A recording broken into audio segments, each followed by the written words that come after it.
Oh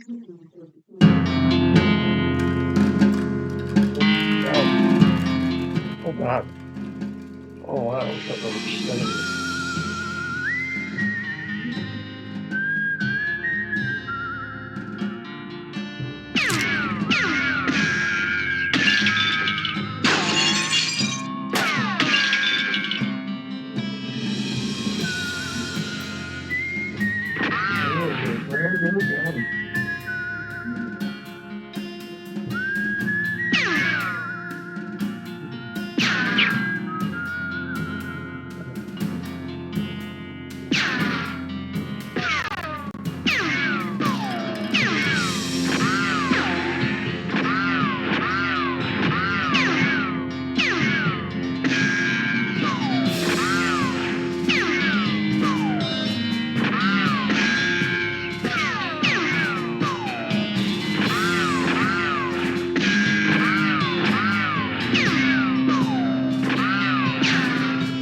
There we go.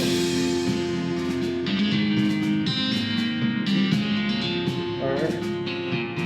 I gotta do is 1,007 moves.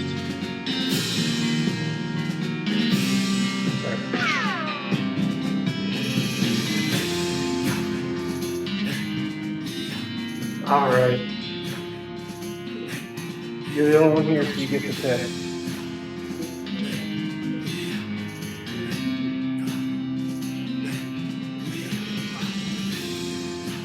Yep.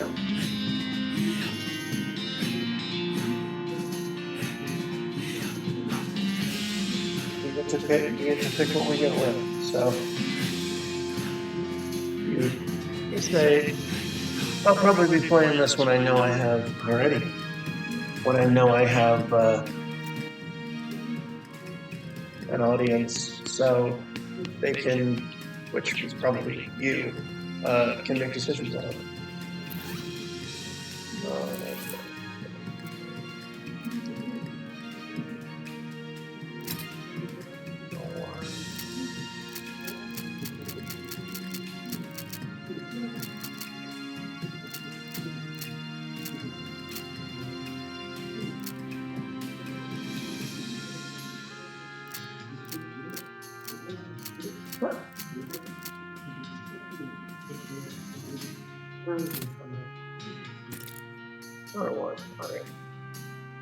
I would definitely turn that off.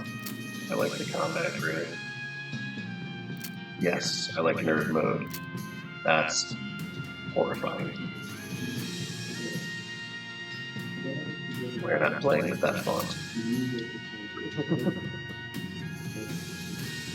Oh, cover them with that.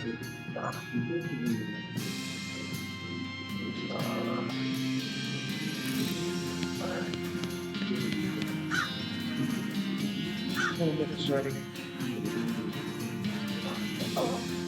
Grab a cricket from your cricket bag and feed it to Russell, who chews appreciatively and nuzzles your hands. Maybe it's time for you to leave too. You open your bedroom window, not pictured, and unlatch the door to Russell's cage. He winks at you, caws one last time, then flies away to the west. Time to hit the tree.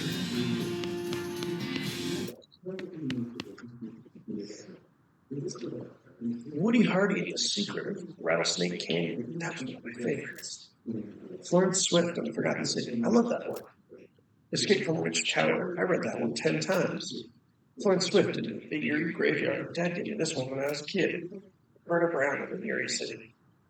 Oh, she also went to the Erie City. Okay. I know these are randomly generated, but still. It's odd that it's done Erie City twice in a row. Test Bobsy and the Cursed Graveyard. I remember that one. Oh, hey, this might come in handy. You got an item. Stupid walking. Yay. Let's read it. Look from cover to cover and learn how to walk really stupidly. You got a perk. Stupid walking. You accidentally drop the book and ruin it by stepping on it 30 times while you're trying to pick it up. There we go.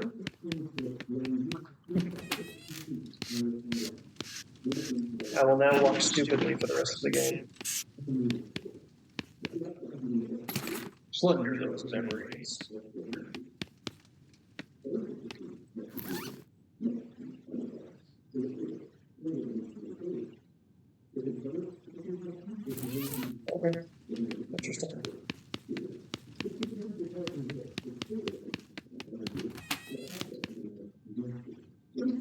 one of your books and flip through it. Pull up this. Grimmin Sorum Romanorum. Just the title page gives me a headache. Better get shot. So tiny.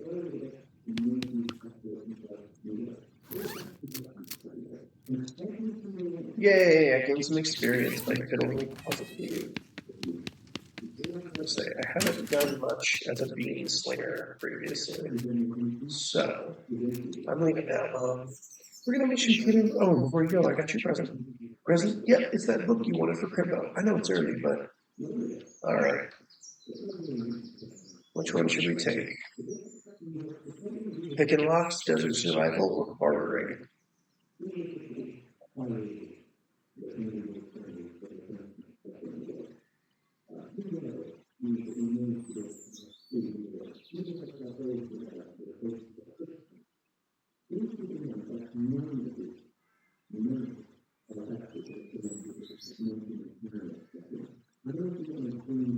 Alrighty. What about picking locks? Oh boy, that's the one. Enjoy. We've got locks and how to pick them. Please be careful out there. Might as well let it if we can. She hugged you. I will. Goodbye. Quickly memorize the entire book. You got a skill, locks, picking expertise.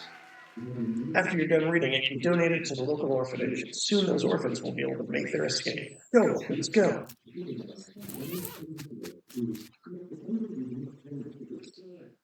That head doesn't fit you, Dad. I'll grow into it. It's time for me to leave. His lip quivers a little. Listen, I want you to have this. It's your grandmother's favorite can of beans. You got an item, can of infinite beans. Thanks, Dad. Good luck out there. Be sure to say goodbye to your mother. I did. Goodbye, Dad. Yeah, I got a needle. Brother Rufus is standing here looking nervous. He's pretty good at looking nervous. Give him his puzzle back. You hand him the puzzle and he starts fidgeting with it. Say goodbye. Hey, Rufus, time for me to head west. I still don't understand why you're leaving. He's got a point, you know. Why are you going west anyway? All right, what's my goal?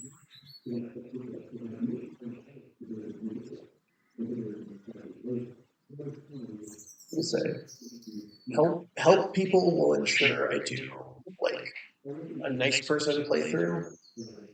The others guarantee nothing.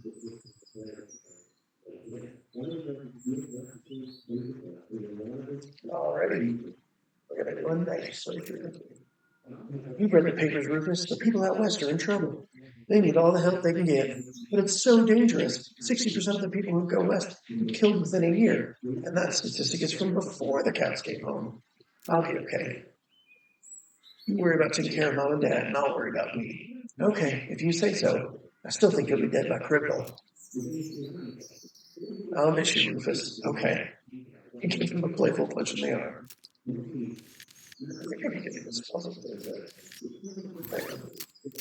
Oh, did I already give it? All right, I guess I already gave back to it. My bad.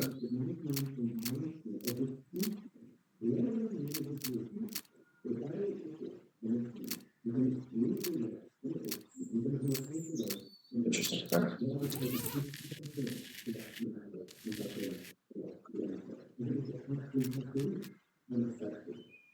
Just want one more hug before I leave. She smiles and she's getting. But we are not going to skip the intro.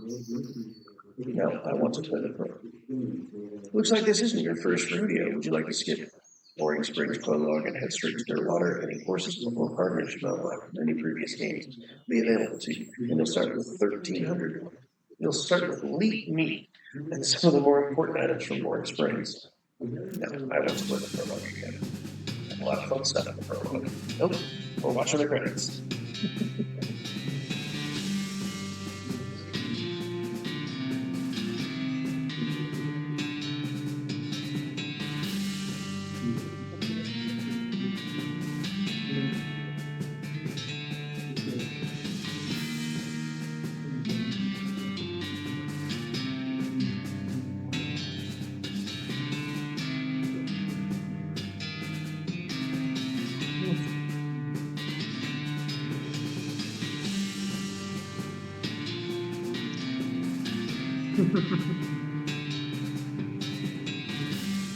This is such a well-constructed game. Even from the intro, they're like, we know you don't really want to watch the credits, so we're gonna give you like a bunch of stuff to watch while it's going on.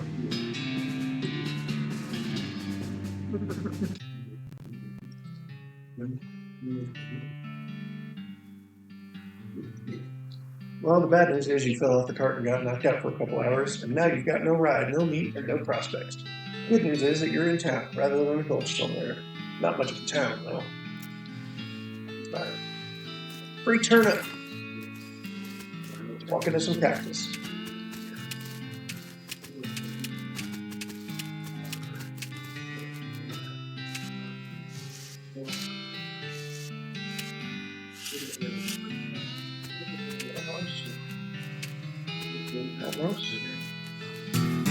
There we go. I got a perk, mostly scabs. I did this one immediately because this is the easiest place to find cactus in the game.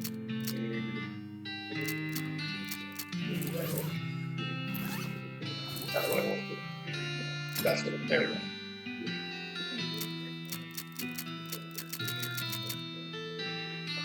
You've been poked by so many cactus that your body has built up an entire extra set of skin capillaries just to deal with the constant tiny puncture wounds. Plus 5 max health. Stupid walking. It just makes me walk dumb, which is great.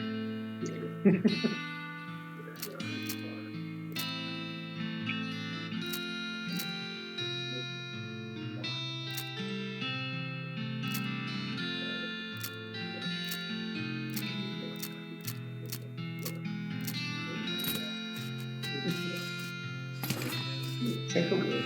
Yay.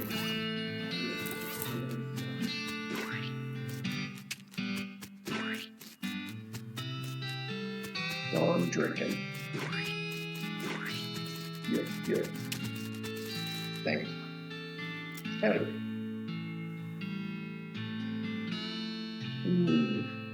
Step right up. Braid's the name, trades the game. You seriously doubt his name is Braid?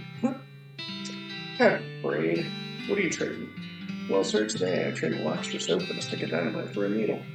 And the cunning skinner who burned for the 3 rattlesnake hires as well, because I have a bunch of soul, I was trading 5 silver pocket watch. No trade for that. I don't remember what I do or do not. Howdy, Cactus Man. Howdy yourself, and my name's Bill. Cactus Bill. What happened to you, Bill? Well, to be honest, partner, I drank too much cactus beer and it turned me into a cactus. Doc Alice warned me this would happen, but I didn't listen. That's why they call you Cactus Bill? Nope, that's just a coincidence. Oh, does it hurt? Does what hurt? You know, being a cactus. Oh, no, it's actually kind of nice. The natural fermentation process inside the cactus keeps me pretty drunk most of the time. I guess it's a bit boring. Yeah, I bet. It wouldn't be so bad if I had something to read. You don't happen to have a newspaper or anything, do you? No, sorry. Well, if you happen to find one, keep me in mind. Will do, yeah. Oops, a rooster.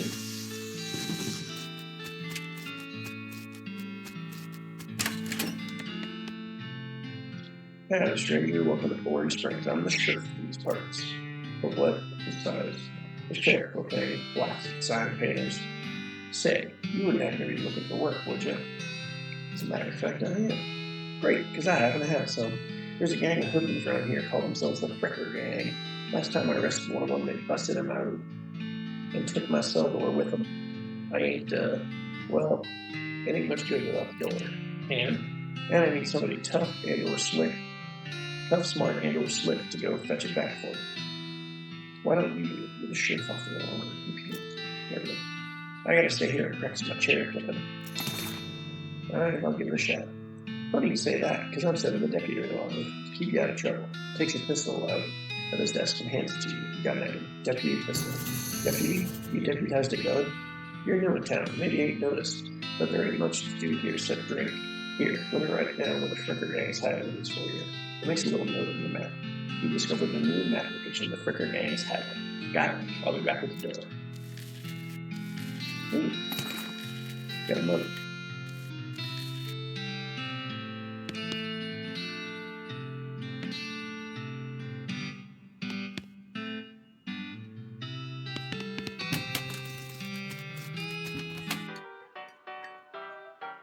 Hey, where's your hat, dagnabbit? Well, you can't drink in here without a hat. Think proper. He points to take a hat and leave a hat box next to the door. Check out the box. Look through the box and find a magical black Stetson. That looks like something you'd wear. You've got an item. Barely enchanted hat. You grab the hat and put it on. Thanks, sir. Pete. Thanks, Pete. You give you a friendly, if somewhat twitchy, nod. Say, feller. Yeah? You heading west? If you want some company, I'd be more than happy to come along. Just let me know. Well, no pressure. All right, I'll keep you in mind. What do you say, Pete? Who, me? Well, heck, I'll say all kinds of things. For instance, I've been minding these mountains longer than a high-heeled widow can bark at the moon. Uh-huh. Pete takes a swig of his whiskey. See you later, Pete. Good luck, you two.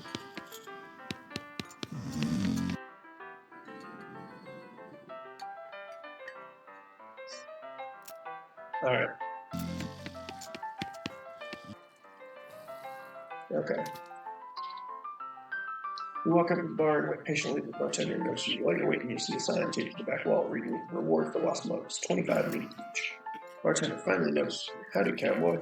Howdy, barkeep. Name's Bjorn. What brings you to our little backwater?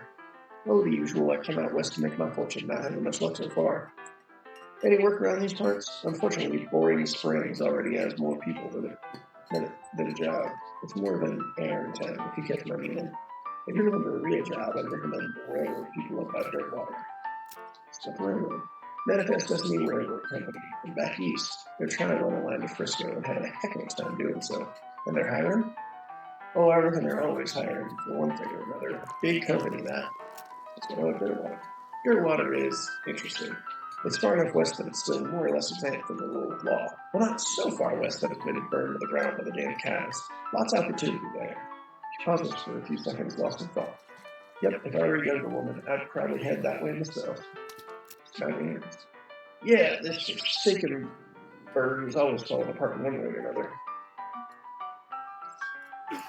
The hostlers always need help since it hurts leg, and that no-account shirt could certainly stand to have somebody doing his job for him.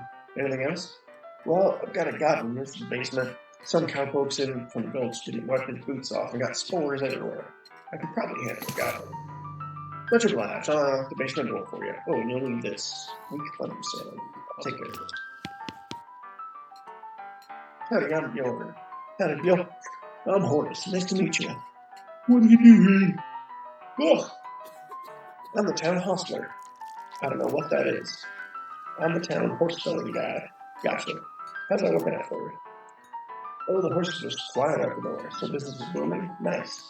No, I mean the horses keep running away. I haven't sold one in ages. Oh, is that why you're drinking? Why you're here drinking instead? Yep. And me being in here drinking instead of watching the horses is probably how they keep escaping. It's one of those vicious circle things. Well, I'm in need of a horse. Do you have any left? One. Kind of boring. Kind of a boring one, but it's got 4 legs and a back to sit on. Come see me at the stable. I'll be happy to show it to you. Okay. Drink. Rather just let him drink. Okay. Okay. I'll newspapers. Get some nurse brand whiskey. We're going to learn goblin speak before we go back to him.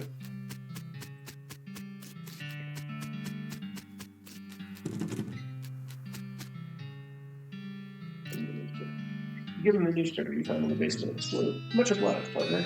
Now let's see here. What can I do to return the favor? Oh, I know, my shell.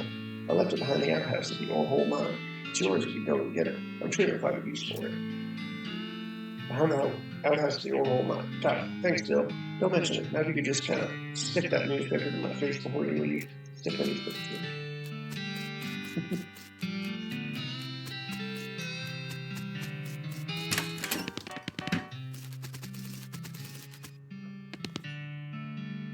How's business? Oh, you know, every day I'm hustling. Ha ha ha ha. To tell you the truth, though, it's pretty terrible. All the horses keep running away. Well, except for this completely ordinary one. That's rough. Maybe I can help.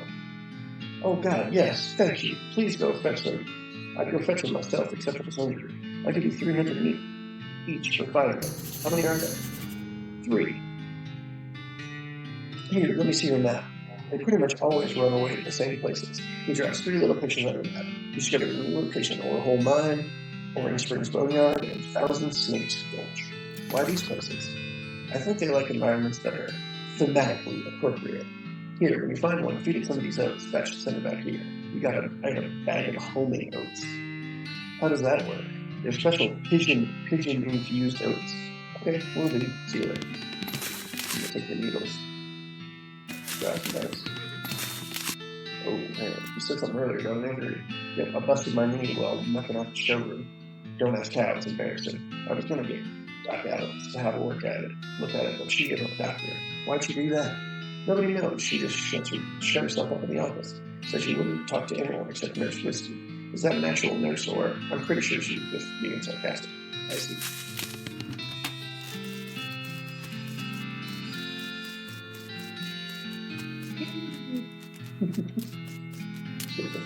There we go. Whiskey delivery for you, Doc. What brand? Nurse Whiskey, your favorite, I'm led to believe. Didn't know she makes house calls. All right, hold on. Hear it rattle as she unlocks the door. What are the heads? Doc, can I look at your book stars? So you give me the whiskey price. Oh, that's true. Here. Cracks open the whiskey and fills a small flask she takes out of her pocket. She then puts the flask back in her pocket and starts chugging out of the bottle. Geez, Doc, that doesn't seem healthy. Who's the doctor here? Me or you? Okay. Hey, Doc, can I look at your book? Sure, if you want to. Not that they're going to be much good in this doomed-forsaken hellhole. You should try to be less cheerful, Doc. You survey the books on Alice's shelf. They're all medical textbooks except for a few. Sure. Book tells legendary treasure, a massive chest full of premium meat, secret aid, and in the hidden sense, not the extruded sense. Not in secreted. In the western desert, by an old cowhand named Curly Butterfield. Okay, Michael works with Greg Ferguson. This book purports to be a Civil War surgeon's autobiography, but flipping through it, you mostly just find a list of reasons that drinking alcohol is bad. So it's actually a work of ludicrous speculative fiction. At least there's some useful appendices in the back, and some diagrams of appendices. Which is the Goblin Tones, a primer. Start flipping through the Goblin Note. It's confusing at first, but you eventually get so engrossed that by the time you take a break from reading, several blurts have passed, and you also know that blurt is the Goblin word for hour. You've learned to speak Goblin. Sort of. You got a perfect Goblin tone. Breathe a little. Grab a pair of tweezers and pluck some of your more unsightly eyebrows. So spotlight. Either she's really compulsive about it cleaning or she's never eaten books. Oh wow, shouldn't this be further away from the fireplace?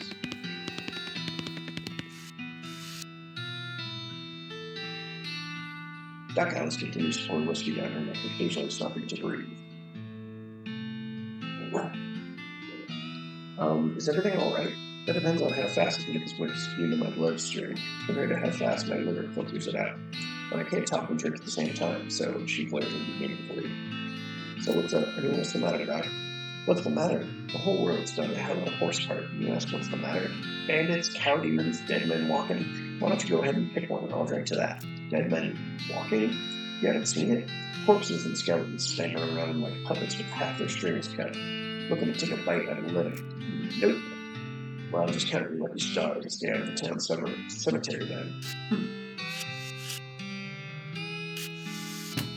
Get this thing. There we go. I'll wait for that.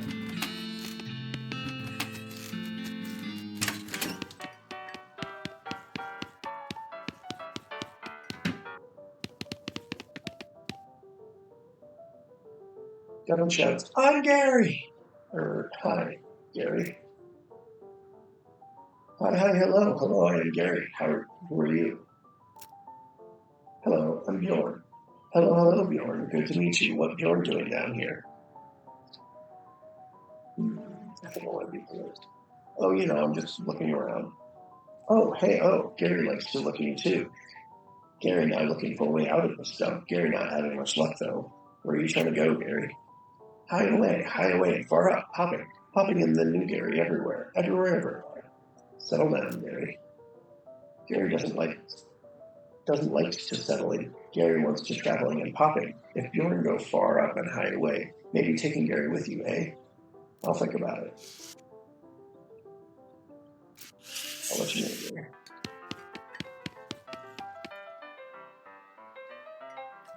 Who's that lady drinking whiskey out of a beer mug? That's Susie. She's a rancher from nearby. A real tough broad. I ain't recommend you pester her. Why's that? Lost her whole family to a cow attack recently. Got some pent-up frustrations about it. Ouch. Don't say that.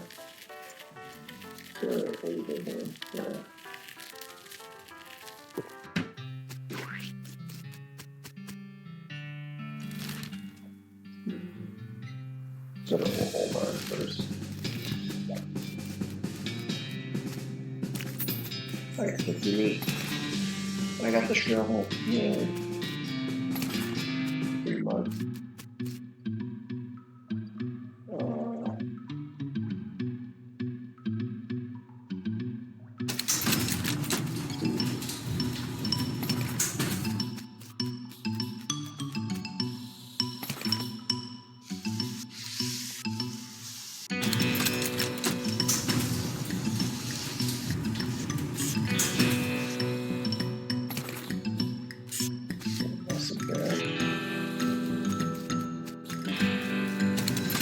That's all I want to do. Dang it.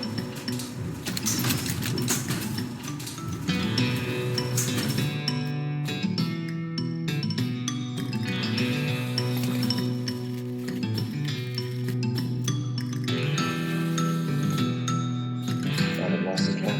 Okay, you just succeeded in putting yourself in the very danger. Yay.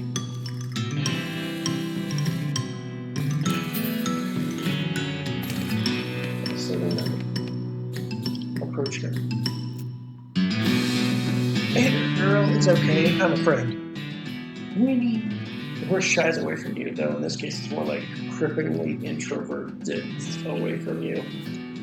Pretty sure. Oh, come on, don't be like that. Look, I brought some oats for you. They aren't poison or anything. In retrospect, I guess that wasn't a very comforting thing to say. Pat her on the nose. Did you reach out to pat her on the nose? The horse ducks and steps further away into the shadows. Oh, come on. Take a handful of oats out of the bag and hold them up to the horse. Here you go, yum yum. She sidles away from you warily.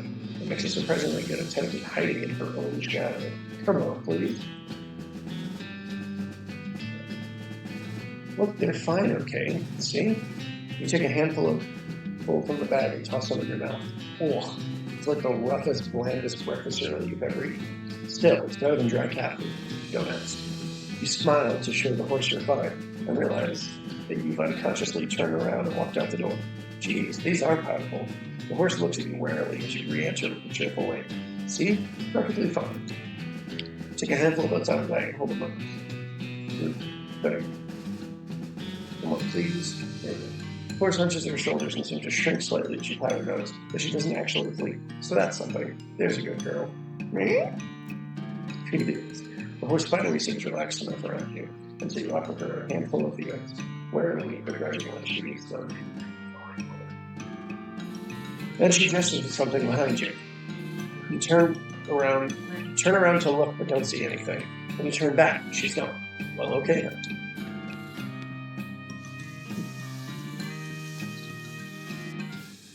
Oh yeah, yum yum. Tasty oats.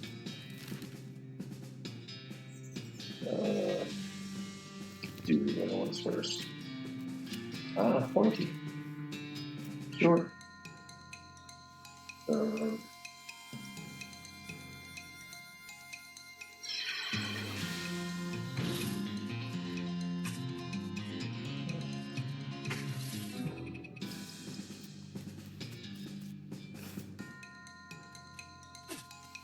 He's too fast.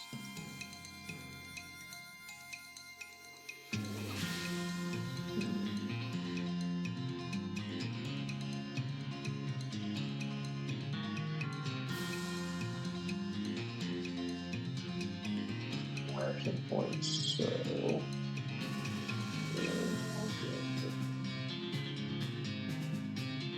Yeah, we get this.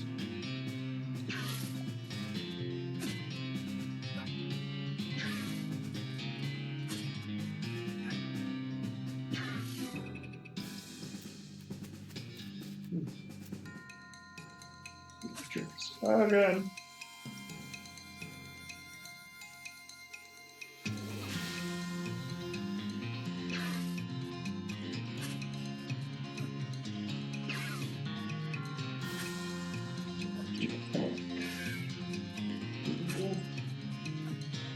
I might get it with this. Oh, yeah.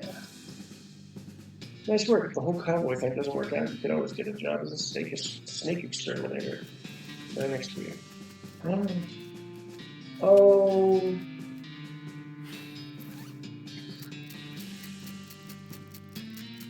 Oh. Rats.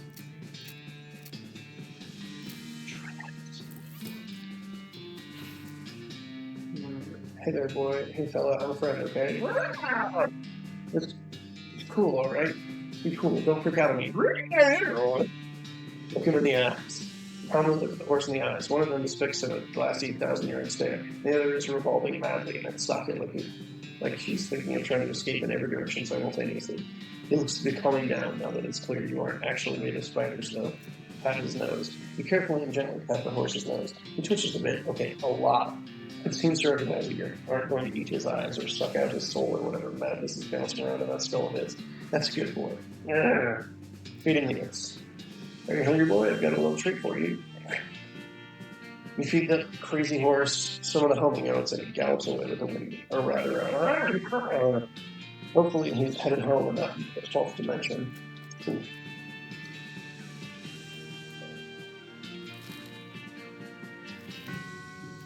I'll not be very annoyed if I find any snake skinning knife here.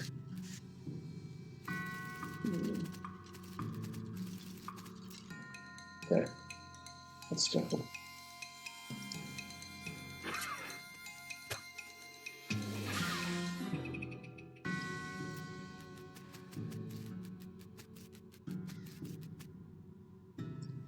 Timothy Cochran, devoted husband. Elizabeth Cochran, beloved daughter. Silas Cochran, a baby. You approach the weird, semi-transparent horse cautiously so as not to startle her, though you quickly come to the realization that this is not a horse that startles easily. Hello there, hi, I'm a friend, okay? That's a little strange. How did you do that without opening your mouth? You pat the horse's nose, which is very cold. If you were going to ride her, you'd want an extra saddle blanket to keep your butt from freezing. Yep, still curved, cold, burr. You get the idea. Feed her the oats. Here you go, girl, have some oats. You hold out a handful of oats for the horse, but she just sort of stares right through you. Please don't look at me like that. Try the oats again. Hold the oats out again. But the horse continues to ignore them. What's the matter? Are they not spooky enough? I'm not sure how to make it spooky. I guess I could put some bone meal in them, but I don't have anything handy to grind up bones with. Grave dirt? Weird. Is that a yes? Weird. Okay. Add some grave dirt to the oats. You sprinkle the oats with just a little bit of grave dirt and hold them out again. The horse gazes expressionlessly at them, then eats them. And with that, she glides away in the direction of the town.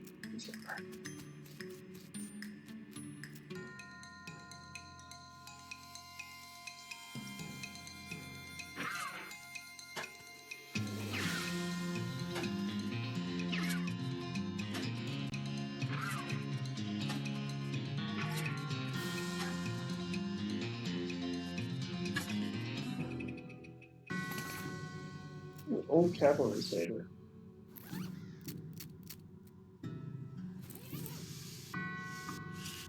Benjamin Crockett. He showed up way too early. Beauregard Skeleton Captain, 3rd Cavalry. Scott just wouldn't say that. Our founder, Zephaniah Boring. He was actually a really interesting guy.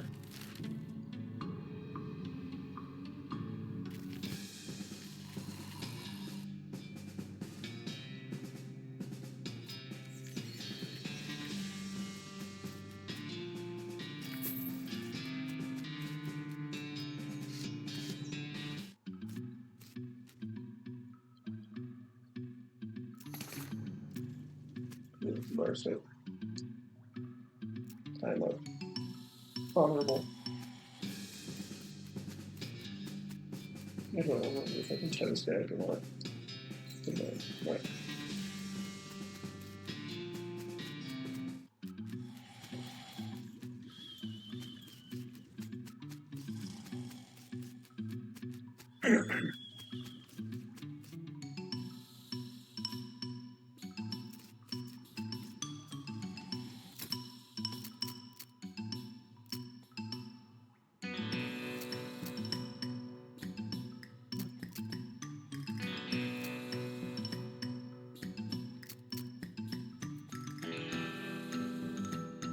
So I use my last AP.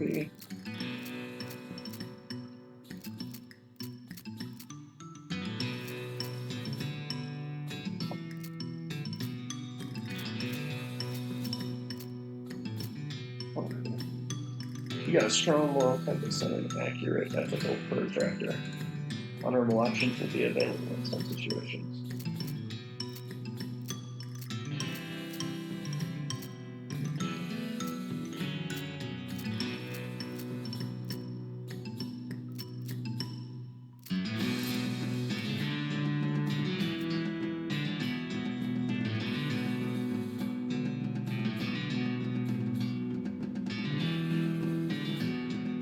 Cautiously approached the Fricker gang. They're pretty engrossed in their poker game, so it doesn't actually require that much caution. The hide behind the barrel and eavesdrop on their conversations with a lot.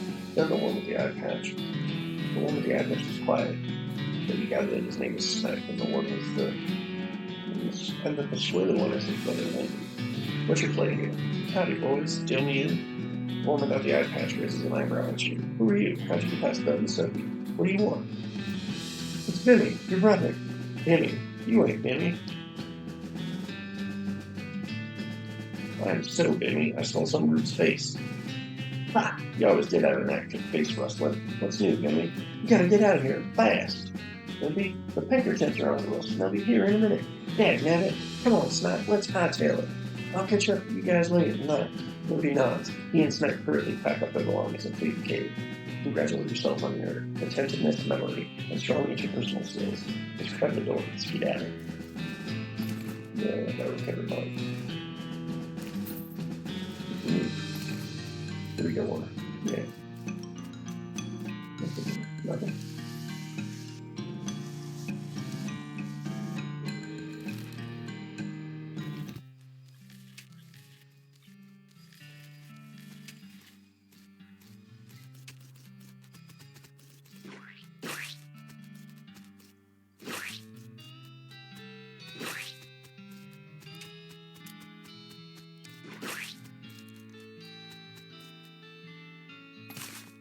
I got recovered mode. Nice.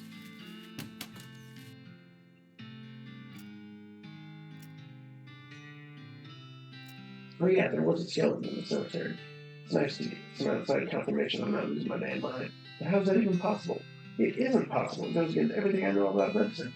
If patients don't get back up, patients, oh, ouch. Dr. Alex turns away, grimacing. Every doctor loses one now and again. You never get used to it, but, well, it happens. But what doesn't happen is then coming back afterwards and looking for revenge. That must be pretty rough. Rough? Buddy, I don't think you comprehend the situation. It's not just patients, it's neighbors, friends, husbands. Oh, indeed. She turns back away from you and focuses her attention back on the bottle. Patty. I'll trade this soup for a lock. That's unreadmission. No trades right now, okay.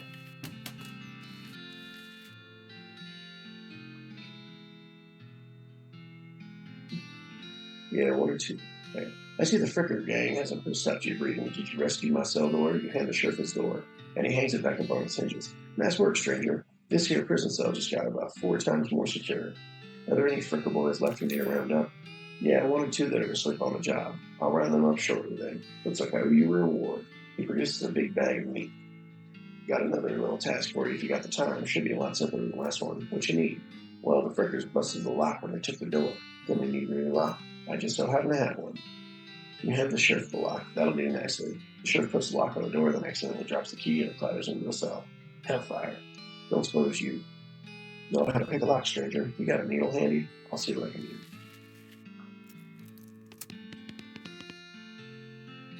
I unlock the cell for you. The sheriff walks into the cell and picks up the key. He looks around for a safe place to hide it, and eventually sticks it under his hat. Thank you, kindly stranger. The 4-inch springs. Ever gets any more criminals, they better watch out. That's a good job you done. Don't mention it. Here, have this as a souvenir from your time in Boring Springs. You got a replica sheriff's shirt badge, my right. Thanks, shirt. So it's not usable, at least until the sheriff managed to screw it up again. We give it about a week. What do you say, Pete? Well, heck, I'll sing a lot then. But thanks for swinging the whiskey. Pete notices the nugget of silver you found earlier. I'll take that old silver nugget off your hands if you like. Give you 81 meat for it. Sell him the nugget. Okay, it's a deal. Fine and dandy. Pete squints at the unrefined needle you're carrying. I ain't seen something. That ain't seen like something you got much use for unrefined ore, stranger. I'll buy it off of you for 73 meat. Sell me ore. Okay, Pete, here you go. Pleasure doing business with you. Pete's eyes narrowed as the gears in his head begin to click. He fixes his gaze on you, and the tick in his eyelid seems more pronounced. Listen, kid, all this stuff what I've been buying from you, you've been spending time on the ground, ain't you? Well, you listen to old Pete's advice. You stay out of Warhol if you know what's good for you. There's stuff down on the 40th level that ain't worth messing with for a fellow wants to keep his eyes, if you catch my meaning. Not sure I do, but thanks. He looked at you.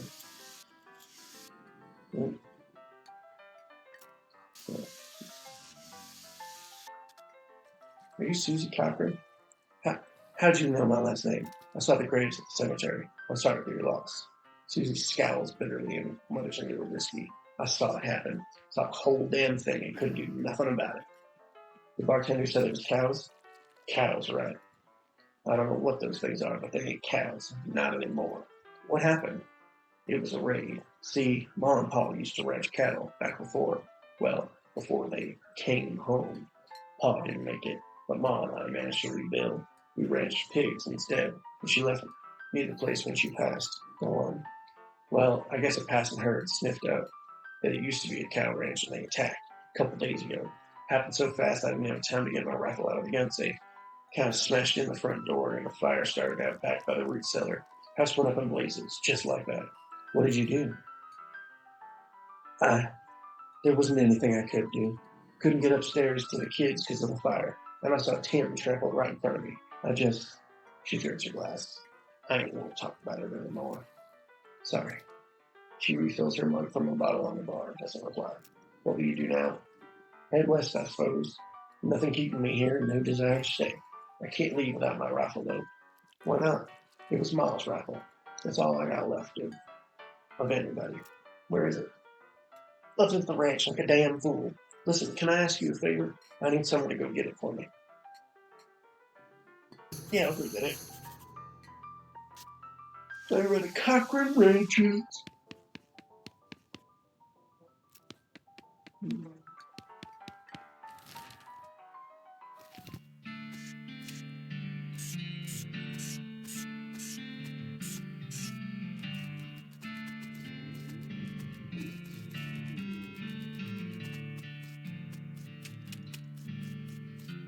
Yeah, that's the only thing still standing.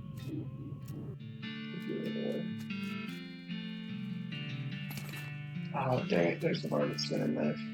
That's frustrating.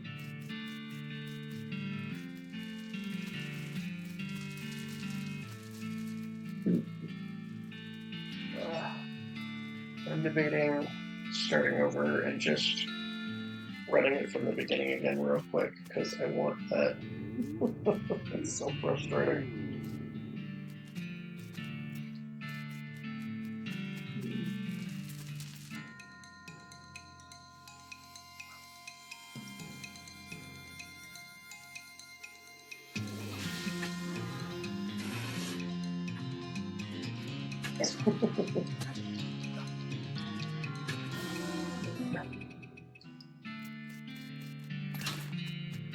Yeah. can we do it? Okay. We're gonna do that. Oh, frustrating.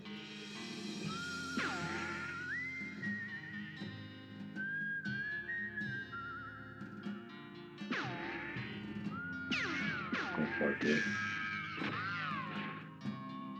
Sure, Fozzie Castle before that. Ah, it's frustrating. Yeah, we're going. We already said Bean Slayer. I want to be a Bean Slayer. Wait, we're just gonna run real quick, guys. Okay. No, I need to turn that off. Should never be on. I'm gonna miss you, buddy. I just had to delete too.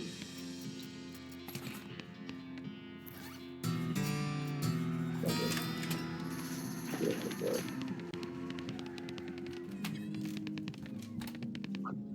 Oh, there goes my noise.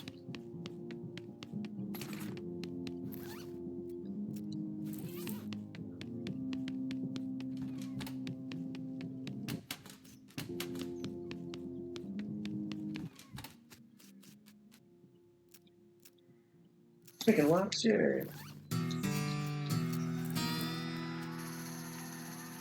That was a good there, and I'm tired of leaving. Goodbye. Say goodbye to help people. I'll miss you too, little dick.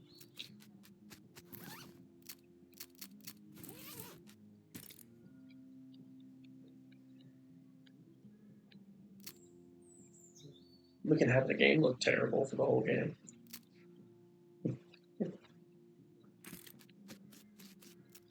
Yes. No, I want the food pro at the end. I do want to skip the opening credits, though. I'm sure it was spectacular. Look at that.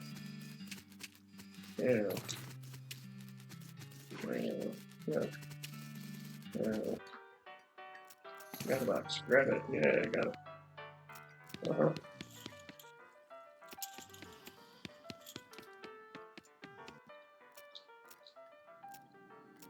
Anyway, get water. Anyway. I'll handle it. I don't know what that is. Do. Rickety cookie.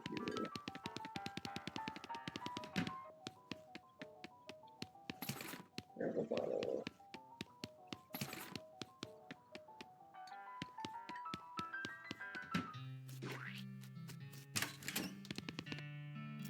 What? Matter of fact, I am. You know what you do. You get Dad's gun.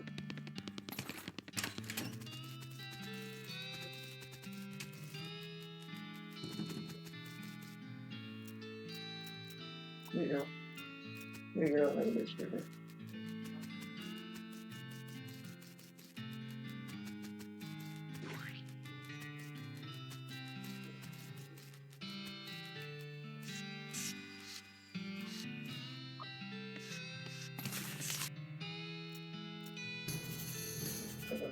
Where? Let's go. Do.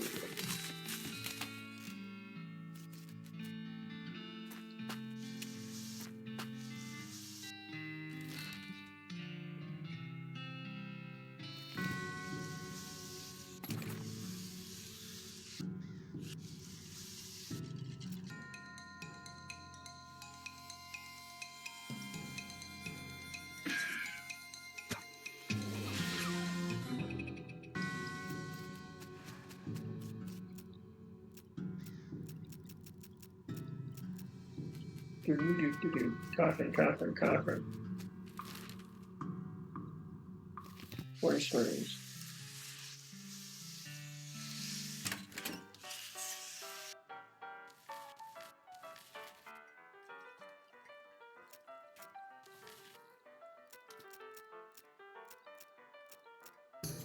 Yeah, we can.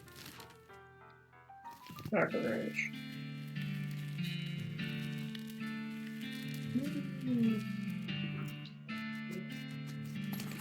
Army skin in there. Lovely.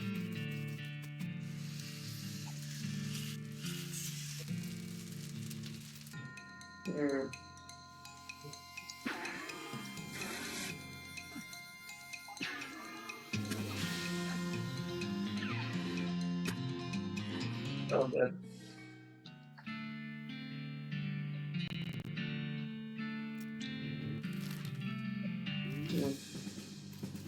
Oh, hang on. Hold my tiles are all Get the shovel. Get the meat. Get the thing. Get in here.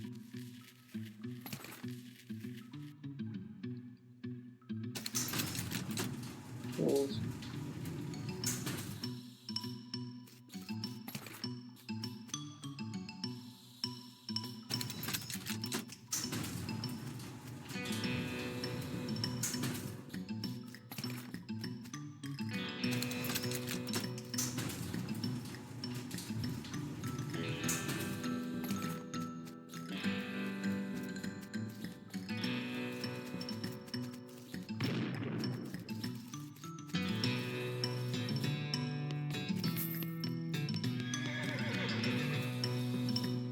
Sure, feed her oats. Better on the nose. Eat the oats. Feed her the oats. Better on the nose. Feed her the oats.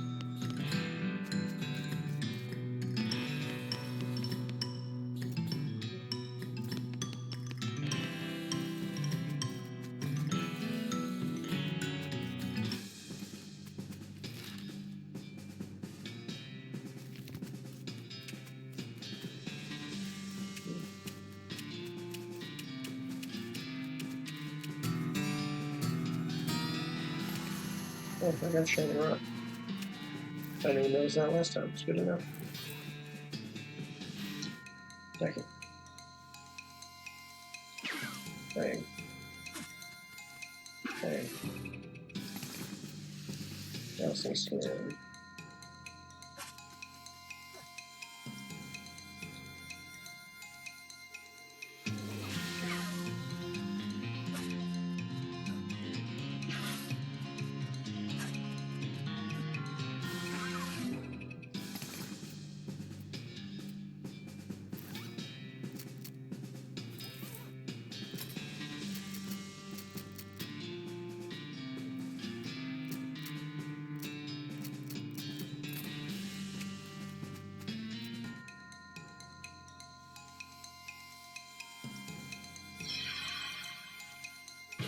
Bang.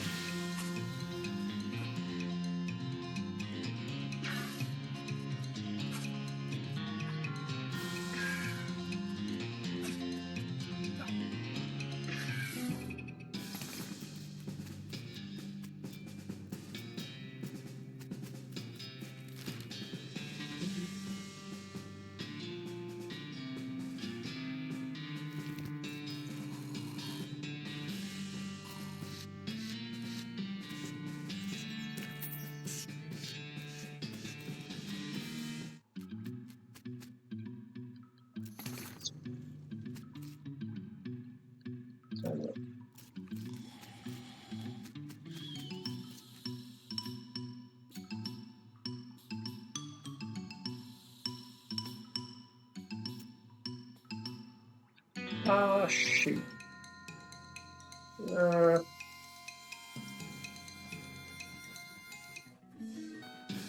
That's fine.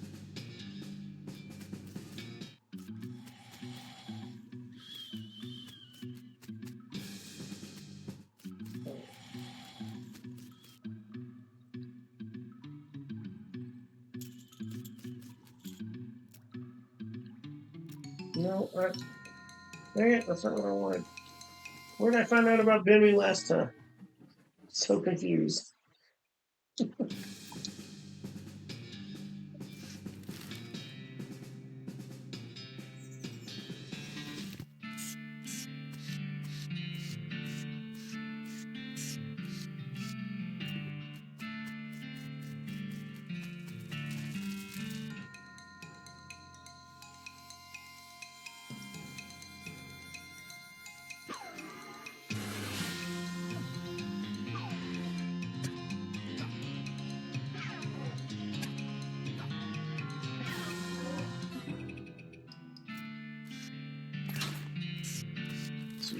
Right back there.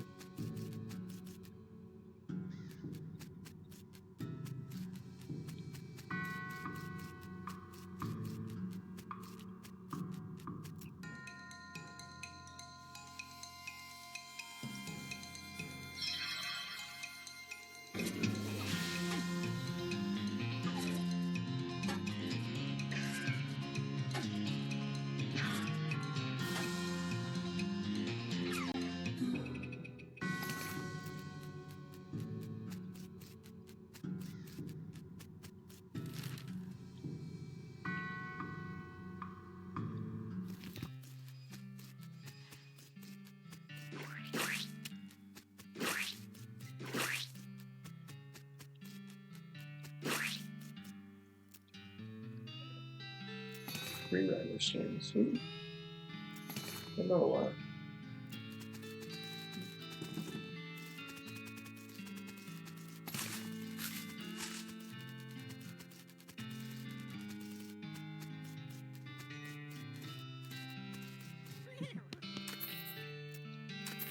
It's not that it is. Thanks.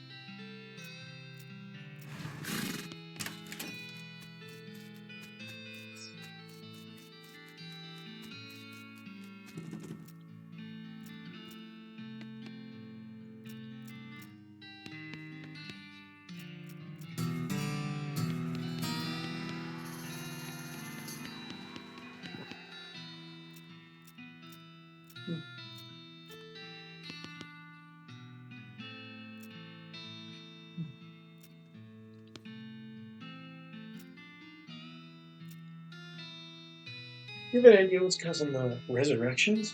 Well, I heard a rumor. A rumor? What is it? It's when you get incomplete information from an unverified source.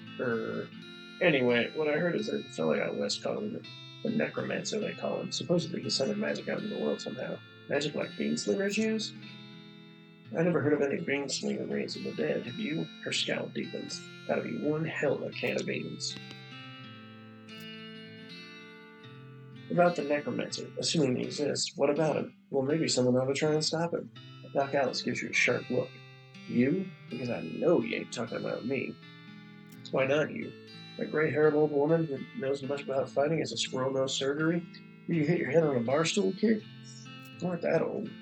And if I were going to pick someone to go up against a necromancer, I'd want to be someone who knows about death, but in a scientific way. A doctor, right?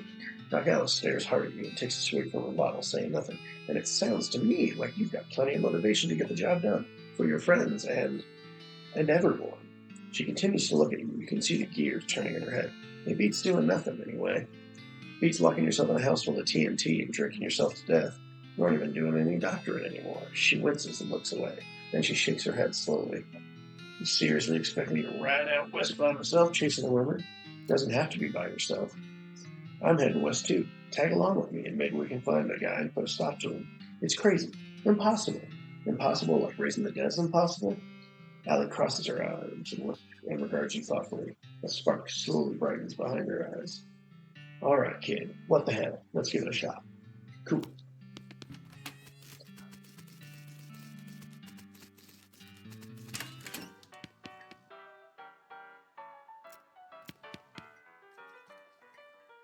You found my rifle yet, stranger? Yep, here she is. Susan's eyes well up with tears as you hand her the rifle, and she roughly scrubs her sleeves across her face before any of them spill over. Thanks, stranger. I didn't catch your name.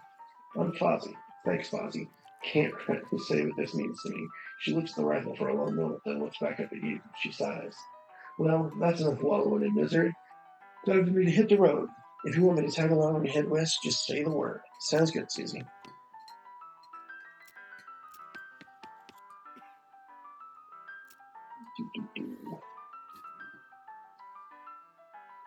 That there's a right shiny rock you got there, stranger. I'll give you 7 meat for that rock.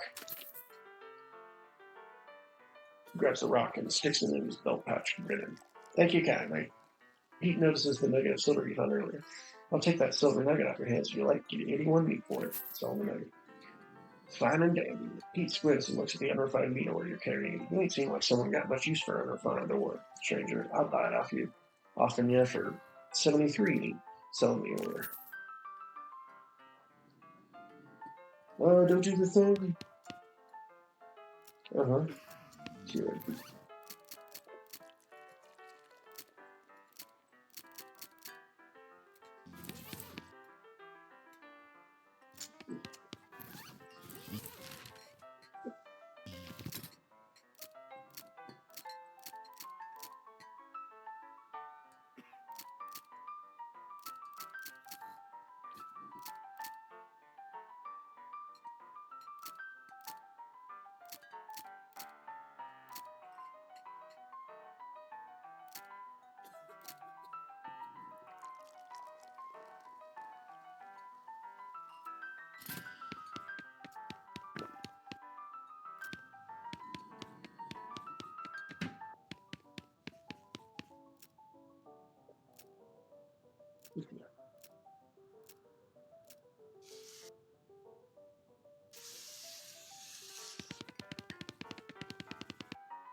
I don't need an army.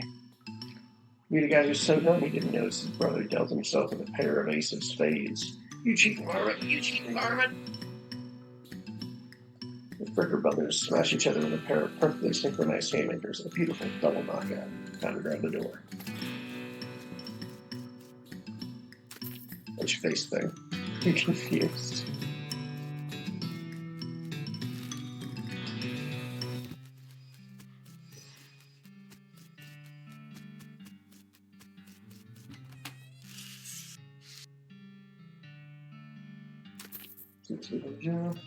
More than me.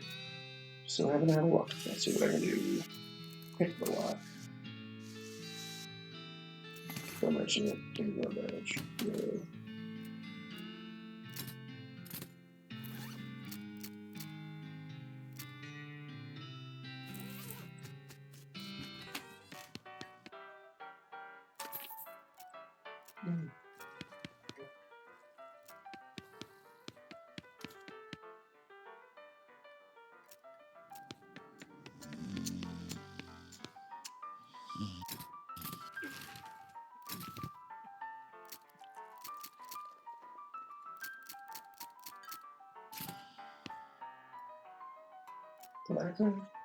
Look absolutely play.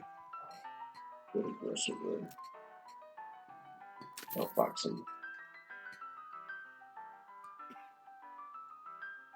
You show your pair of 10 plus 2, 2, 3 king. The guy on the left is a full house, 2 jacks and 3 aces, and the guy on the right somehow got a straight flush, 2 through 6 in hearts. You explain that jacks are worth 9 points each, giving that guy on the left a total of 21 points, so the guy on the right is 20, and you're 25 plus a king. And the king represents King Ralph IX, whom the Western colonies revolted against because of unfair taxes, so they owe an extra tax of 10 meat each. They nod in understanding and push more meat across the table at you. You collect your winnings and stand up. They thank you for helping them win the game. You win 50 meat.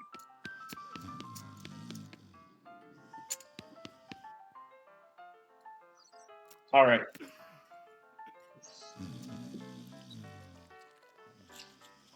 Now for one of the most important questions of the entire game.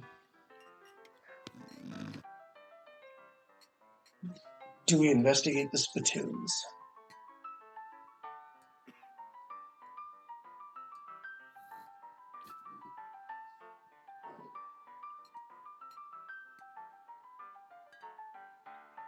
It's going to be your decision.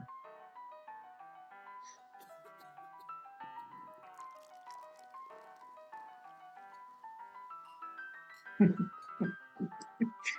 think you're going to have to.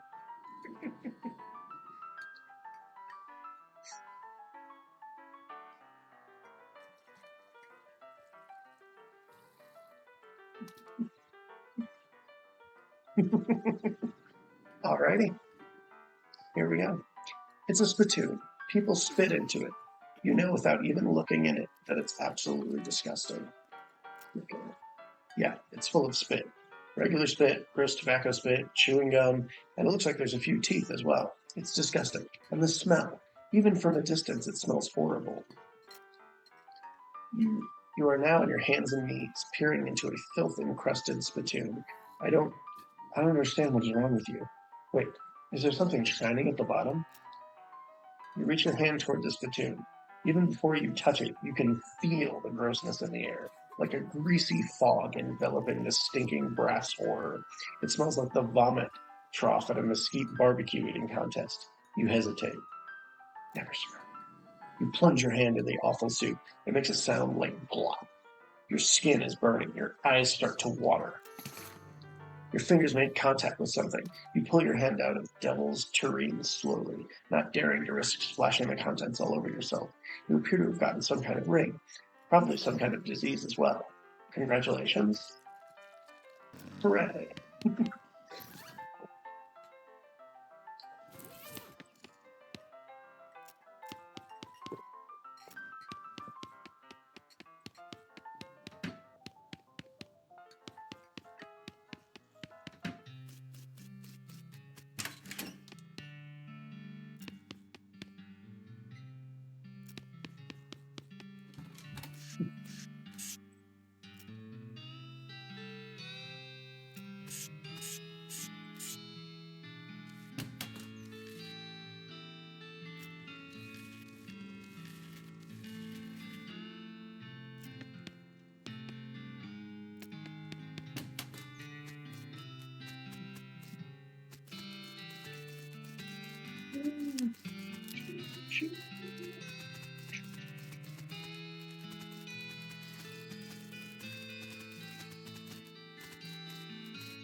Can you sell me a horse?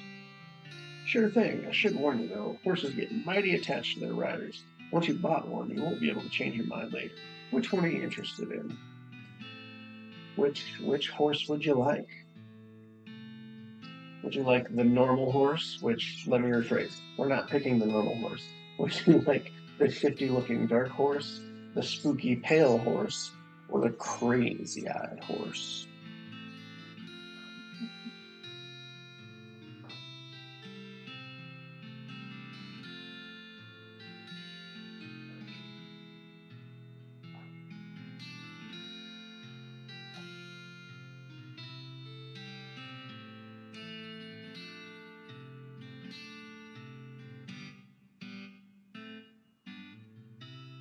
Spooky horse? Gotcha. Spooky pale horse. Good choice. That's a good horse if you like that sort of thing. I'll sell it for 1,000 meat. What sort of thing? You know, spooky stuff. Spooky stuff? I don't want to get into particulars. Let's just say she sets a certain tone. Mysterious. I'll take her. Thanks. Here's the keys. Ride safe.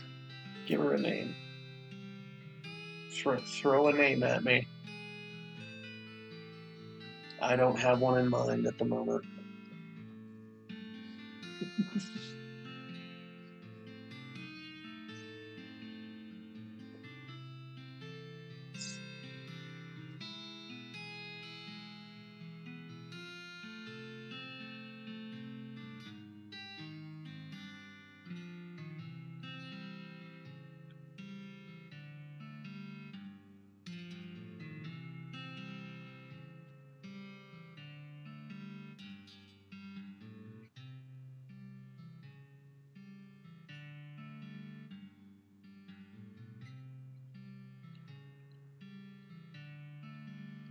No. I like that. Luan. There we go. Luan. No, Luan.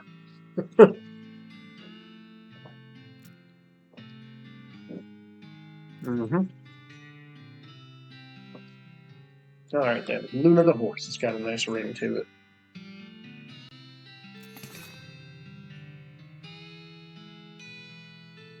Oh, I almost forgot. Free with every horse purchase is a complimentary map.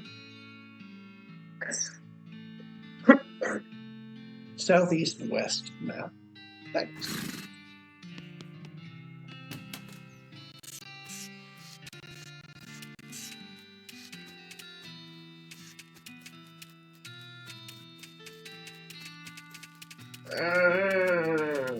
So damaged. Once you leave Warm Springs, you won't be able to come back. Any unfinished business you've got will remain forever unfinished. Make sure you're ready to leave. Unless I'm forgetting something, which I don't think I am at the moment, but I guess technically I could be, but we're gonna go with yes. All right. Who would you like?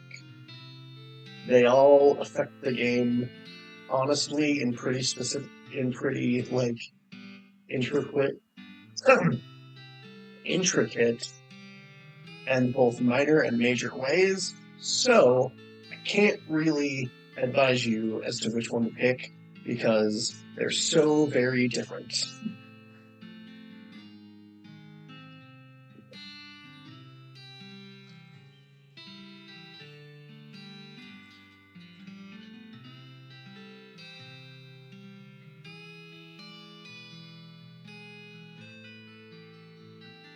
All right.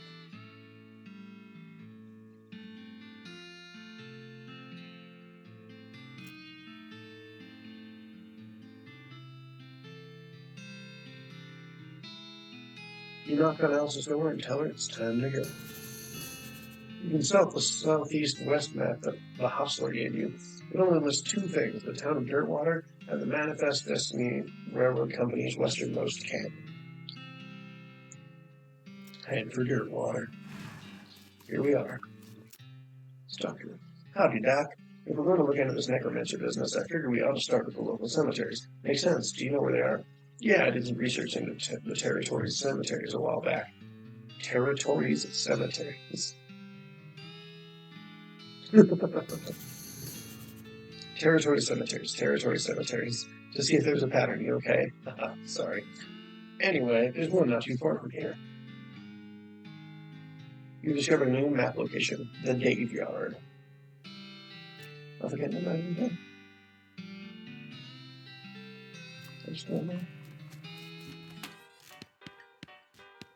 Alright.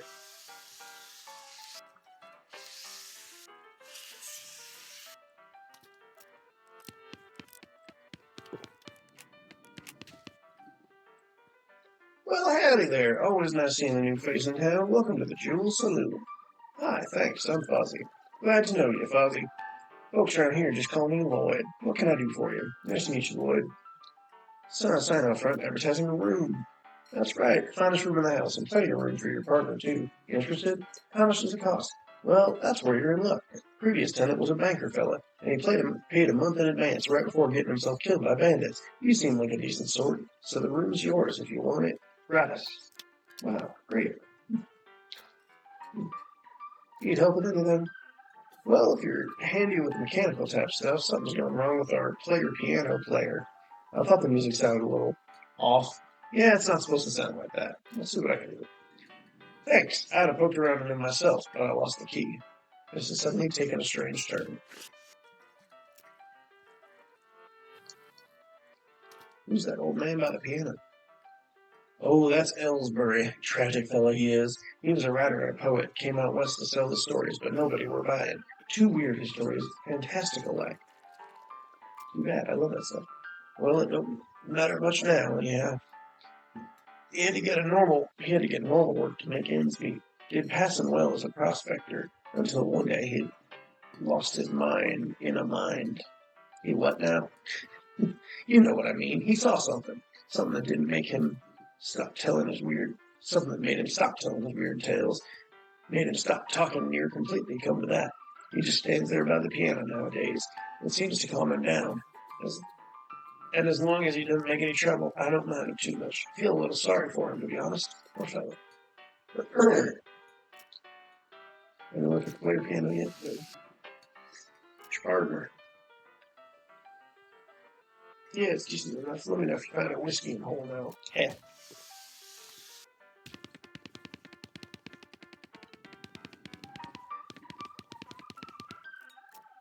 Try to fix it. Picked a lot. Ooh, I don't have enough mysticality for it. See bartender for boats. Yay.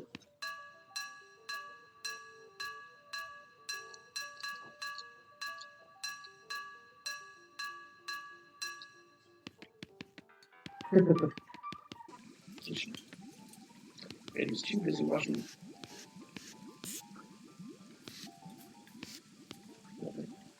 Hey, what are you doing in here? Employees only, bud. Oh, sorry, I was just, looking around. So you're the nosy type, eh? Well, I prefer adventuresome.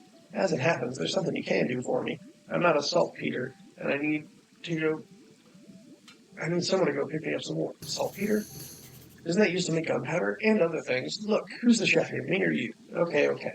Where can I find it? Your best bet's a military camp, because it's used to make gunpowder. Shut up.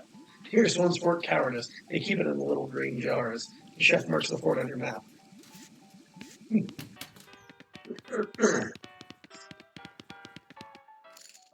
Poker.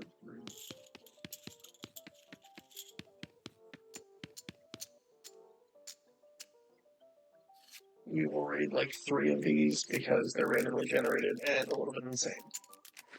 2 6s of clubs and a pair of trays counts as a flush. 1 4 can't be used in the same hand as 4 8s of spades. 4 queens of spades and 4 8s counts as a reverse full house. A two rank hi- a two ranks higher than a two ranks higher than a pair of queen of spades. All right. This is a spittoon, which is a sort of brass bucket that people spit into instead of spitting on the floor, because not spitting at all is not an option in this society, I guess. I say this despite knowing you're pretty intimately familiar with spittoons already, sicko. Look, the Jewel Saloon is a pretty nice as saloons go. Actual glass in the windows, more than 2 kinds of drinks, a poker room instead of a cockfighting pit. But this spittoon is still a spittoon. The rancid tobacco spit inside it isn't fancy rancid tobacco spit. Here we go again. All right, fine. You are now hunkered down next to a brass filth bucket, which has probably never been cleaned or emptied because you're near the desert and the ambient humidity around here is pretty low. Low enough that the spit evaporates nearly as quickly as it accumulates. That's good, right? No, that's bad. Because it's only the water part of the spit that evaporates. This brass bucket is half full of the rest of the spit. The toxins and filth that don't evaporate. Several years' worth, distilled and concentrated until it's the consistency of molasses. People aren't allowed to flick cigarette butts into this spittoon anymore because they bounce out.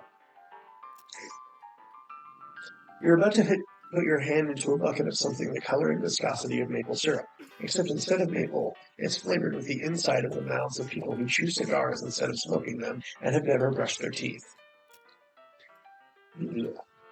It feels like putting your hands into a bucket of lukewarm tapioca pudding, except instead of tapioca, it's basically poison.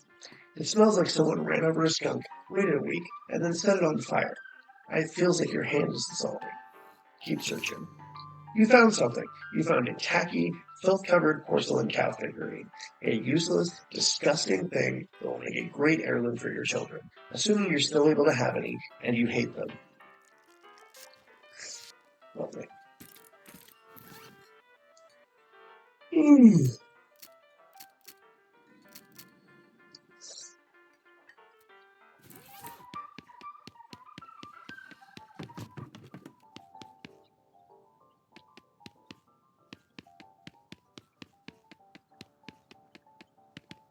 Postcard on the table. Ooh, I got a blank postcard.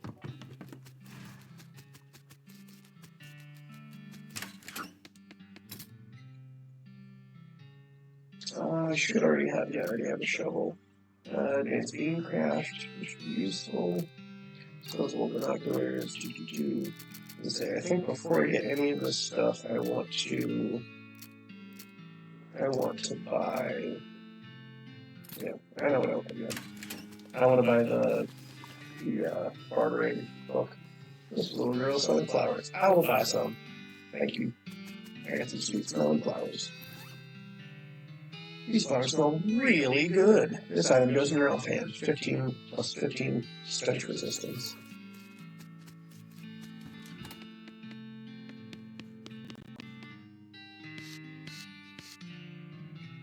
I'm Fozzie Cassidy. Any mail for you?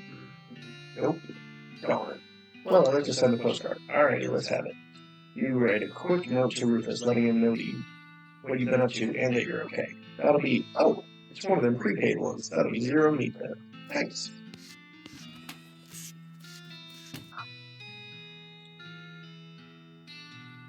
Clerk clears your throat. Howdy, are you the sheriff here? No, we don't currently have a sheriff. Offer to be sheriff.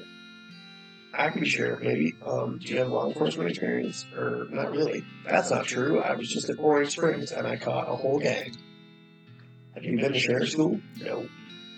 Do you have an existing relationship with Dirtwater's local government? Are you familiar with all local ordinances? Do you even live here? No. Then what, may I ask, in tarnation makes you think you'd be qualified to be sheriff? I just assumed. You just assumed. You could mosey into town and become sheriff on your first day. Well, when you put it that way, she snorts. If I had 5 Meatford, wide-eyed protagonist-looking kid who wanders in here thinking they're the most important tenderfoot to ever strap on iron, I wouldn't need this dead-end clerking job. Sorry. It's okay. Like I said, it happens all the time. Off and out.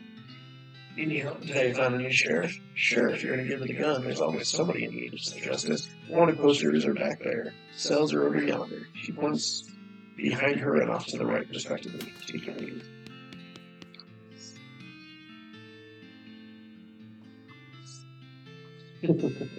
It's a wanted poster, or a wanted poster. If accuracy is important.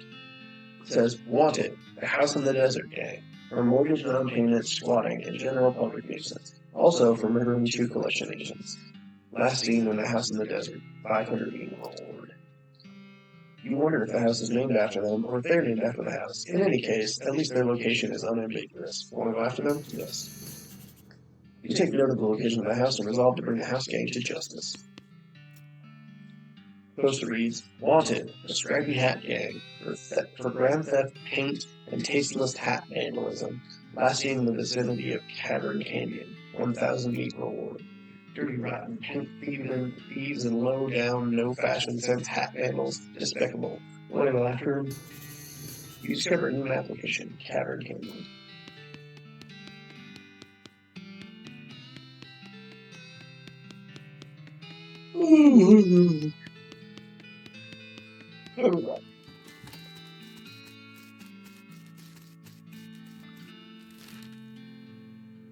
Okay, let's have your desert house for now.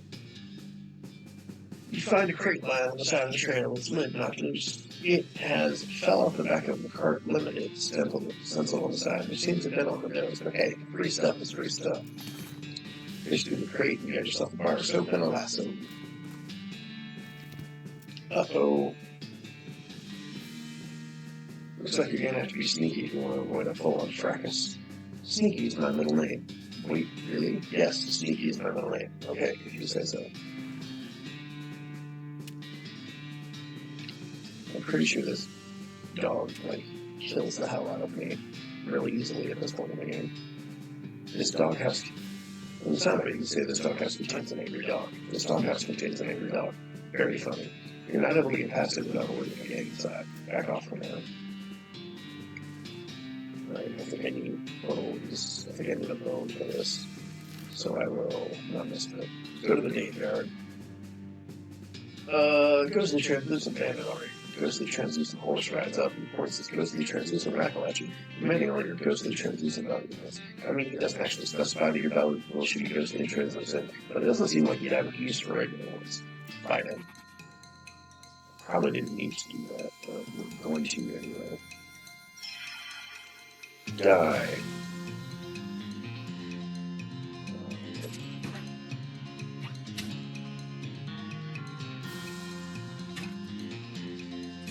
Bang. I got a bit of ectoplasm. I know I came here, but we're gonna leave now. We're gonna Fort Cowardice so we can get the... Aw, dang it, it's not workable.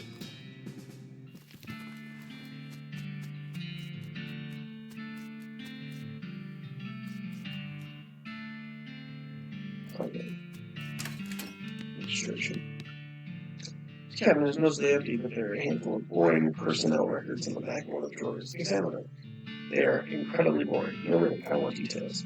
You read one. First Lieutenant Rebecca LeBlanc, 76th Pyrotechnics Division, 76th Pyrotechnics Division, pay grade 04. Birth date 8/12/46, deceased 9/27/74. Blood type AB negative. Good conduct medal. Satisfied? No, another. Fine, you read one. Charles Stern, clerk. Charles Stern, clerk. Pay grade C4. Birth 12,937. Not deceased. Missed days, 8. Accrued sick days, 88. Satisfied? No, another. No, another. No, another. No, another. No, another. Now you're just looking at the same ones you read before. What is wrong with you? I can't get enough.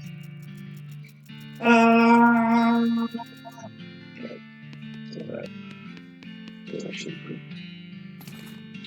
Ooh, I got some free stuff. Yeah. Trash. Little green unlabeled jars. Hopefully this is the stuff the chef was looking for. You got an item. Sugar or saltpeter. I don't have any more.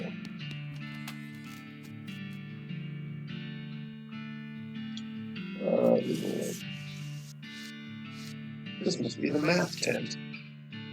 Papers. Papers are mostly just boring medical records. Dental, daguerreotypes, annotations, but antibiotics haven't been discovered yet. That kind of thing. Hey, wait, what's this? This looks like it might be important. You got an item. Marching orders. Look at the diagrams. There's just a bunch of disgusting drawings of slices of bodies. I'll give them again. I don't have safe cracking.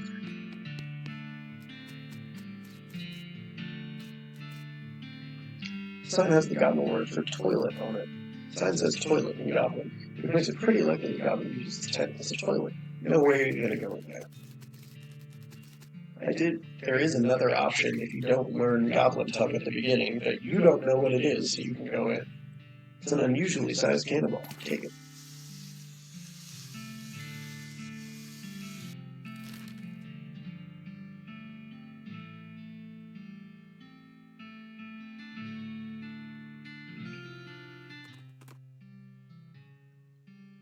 Oh, perfect, great. Heart limited, free stuff. Gotcha.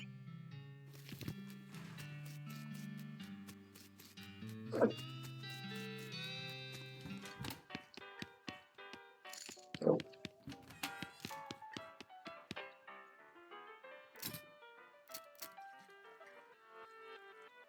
Discounted. I see what's wrong. Recalibrate some springs and rearrange some gears, and the machinery inside starts operating smoothly. Music improves immediately.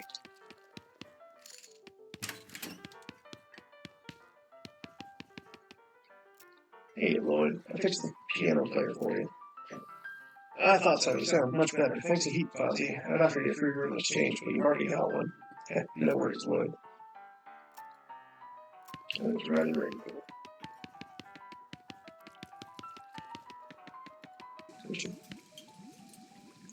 I got your saltpeter right here. Okay, the next thing I need is a certain kind of hot pepper. It's called a murder pepper because it's really spicy, because it literally has a knife and kills people who ask dumb questions. They grow in the area outside of town. You should be able to find it if you just wander around a while. Let's wander. Catch a whiff of something that makes your eyes water. You trace it to its source, a vividly colored red shape hanging from a scraggly little plant. This must be the southeast western murder pepper the pet feller Jewel was looking for. Grab it. Your finger and thumb immediately start throbbing as you pluck the pepper. You toss it in your rucksack before it can do any more damage. You got a southeast western murder pepper.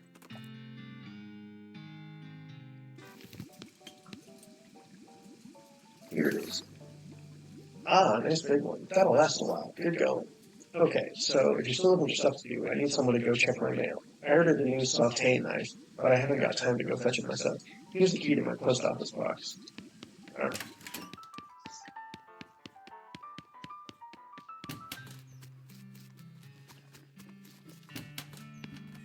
Oh, wait, no, this is one of the much more one. You open a box and torn up junk mail falls out. You reveal a knife just sitting loosely in the box. You pick it up. Sauté knife. Even though you're holding it, you're still pretty sure there's no such thing as a sauté knife. Anyway, it's too thin to use as a weapon, so it's probably not worth stealing.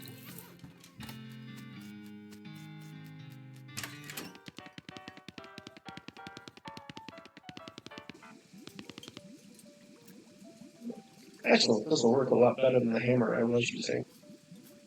Okay, I need one more favor from you, but it's the most important. I used to have this recipe for a secret church sauce. But my jerk friend Dave J. stole it from me, and then he died and took the secret to his grave. Literally, I mean, he was buried with it. Want me to dig up his grave? He's dead. He won't mind. Well, okay. Unfortunately, we've already found the Dave yard. Don't have it. What? Howdy, Doc. There's an old mission not far from here. They might let you check out their catacombs. Yeah, it's nice. Ooh, that sounds awesome. I suppose.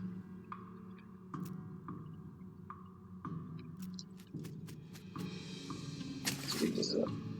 Sure enough, boots, but no pants. Here lies Dave B. Dive with his boots on, but not his pants. Alright.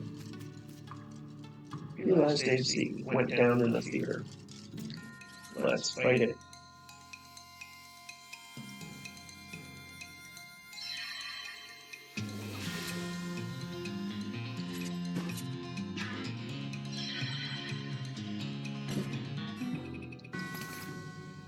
A skeleton bone.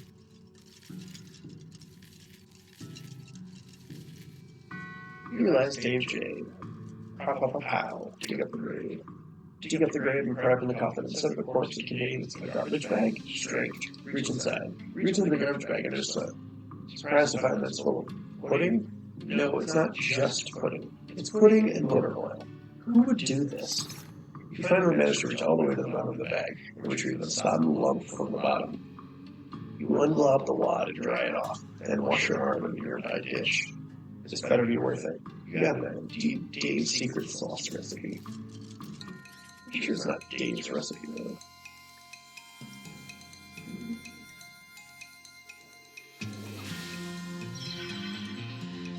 Bang.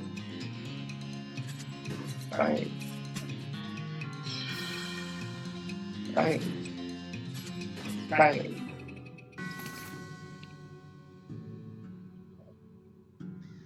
And picks up the bone, examines it carefully. Correct. And different partners level up in different ways. She levels up when you kill enough skeletons.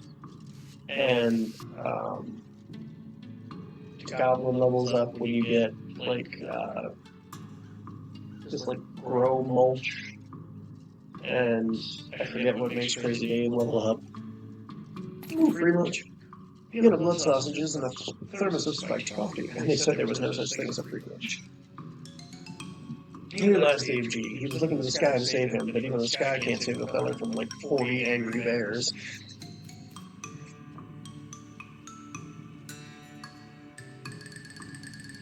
He realized Dave L. died of a heart attack. See you in minus 36 years. Interesting. Here lies Dave D. The truth was out there. It killed him. Here lies Dave G. Murdered by a different feller named Dave G. Bob Bones that isn't moving around for a change. Got a skull with an odd tag on it. Nice. Yeah. And the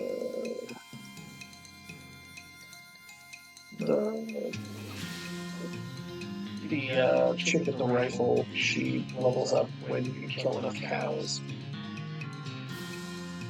But yeah, they all level up at their own rates for different things.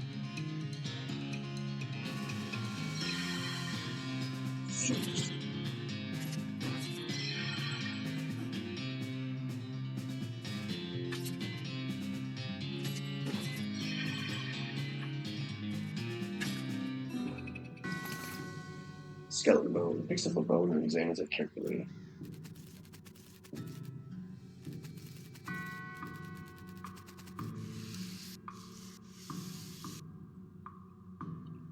Let's not do that right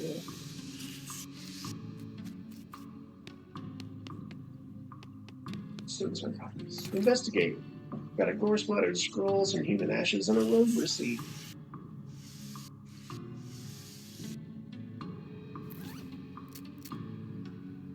Examine. Created a necromancer journal so I can track things. It's time you started gathering clues about this perambulating dead situation that's going on around these parts. You grab a notebook and a paperclip the receipt to the first page. I should check that out. examine them. Cremains. Leave them alone for now. Scroll is almost too covered in blood and viscera to lead. Lucky for you, you've gotten all that practice reading inside of a dog. Okay. You scrape the largest giblets off the scroll and read. It says, take a pile of human ashes, spread them out in the shape of a person inside a red chalk ritual circle, then sprinkle them with stardust and place a mostly perfect or better glass sphere where the heart would be. Anyway, that's the gist of it. The actual text is a lot more these and thous and such as like that. Plus, there's a lot of weird gibberish you're supposed to say out loud when you're doing it. It's okay.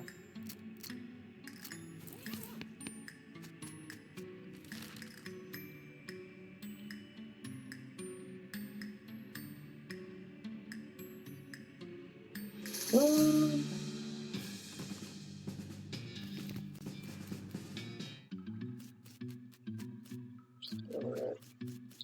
So, weapons, medicine, or booze. There's not one that's particularly better than another one. Which one do you think we should take?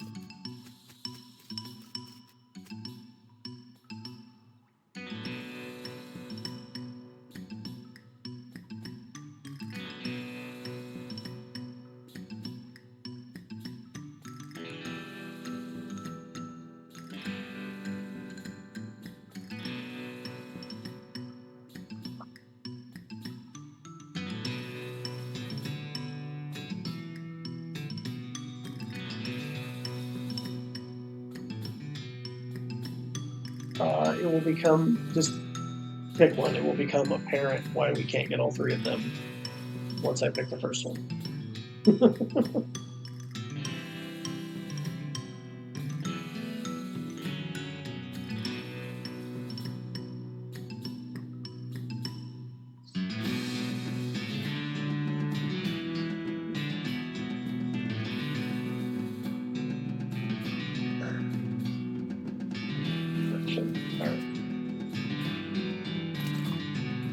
Dig through the crate, you get a bottle of laudanum, some Army Field trauma kits. You hear a sudden chittering coming from the big hole behind you.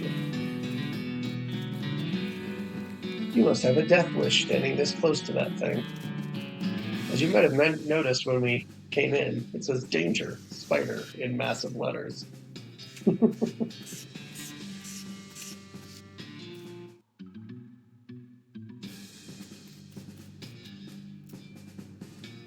These boards can't hide from your prying eyes or your prying crowbar.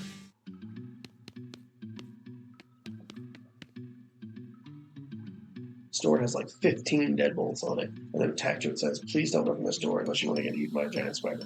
Even then, don't open it, because the rest of us don't want to get eaten by a giant spider. It isn't even science. You can hardly be expected to take it seriously."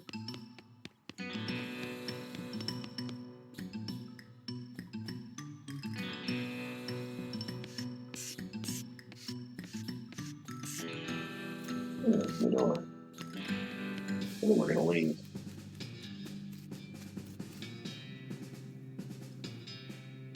You hear a horrible skittering noise, followed by a scream, followed by more horrible skittering noises, followed by more screams, followed by some rapping noises, followed by some muffled screams. Then there's more skittering, then silence. Go inside. Don't do anything just yet. Don't do anything just yet. Danger. Bar. All these bottles are empty. What's this? Oh, we got a jaw heart. Nice. 3 bottles of stuff. Oh. No, I need to get back. I'll have to come back in here later.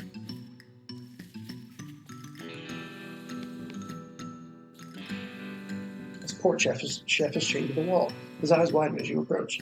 Hey, you're not one of them. Are you here to rescue me? Sure. Oh, thank goodness. He thrusts his hand into yours and shakes vigorously. I'm Doug. Fozzie. How do you do, Doug? Well, I've been chained up in this stank cave for weeks, cooking for those drapey-hatted idiots. That sounds awful. You want to know the worst part? There's a perfectly good oven 8 feet to my right, and a shelf of perfectly good ingredients 8 feet to my left. How's that the worst part? This chain is only 4 feet long. Ah, that's rough. I know, right?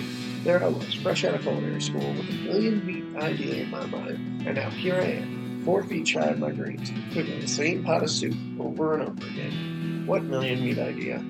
You promise not to steal my idea, right? Yeah, I promise. Okay then. It's a new kind of sandwich, or maybe a taco. It's so revolutionary that I'm not quite sure where it fits in the whole pan food taxonomy, to be honest.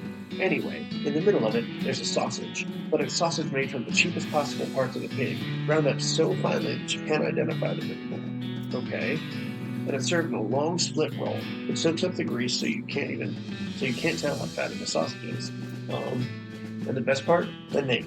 You ready to hear the name? Sure. I call it the hot one. What do you think?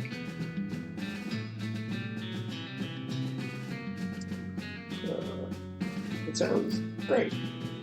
He beams. Thanks. Besides, not that any of this even matters. Even if I do get off this chain, there's no point in hanging around in such a cave making hot dogs just for myself.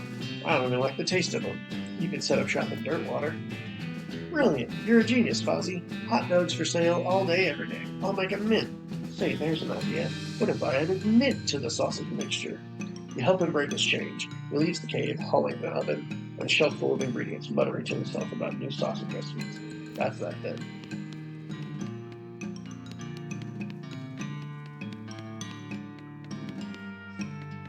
Alright, let's take it back to Dirtwater.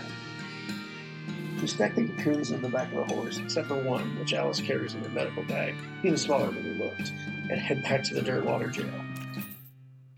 Is that the stripy hat gang? What happened to him? They had a run-in with a giant spider of justice. Fortunately, the reward is for results rather than explanations. You gain 1,000.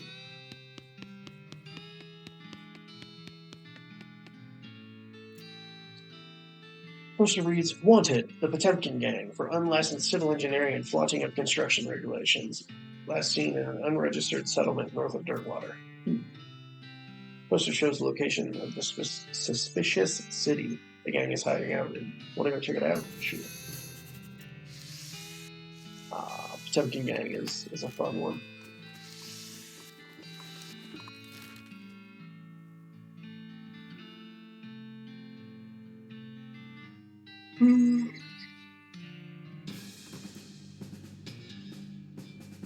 We encounter an overturned wagon surrounded by ruined books and a pair of spectacles. Looks like the family of especially illiterate homesteaders met an untimely end here. Tragic. Wreckage. You pour over the detritus and manage to find exactly one book that is both undestroyed and remotely interesting to you. You got an item, Advanced Beancraft, volume 110. Good lord.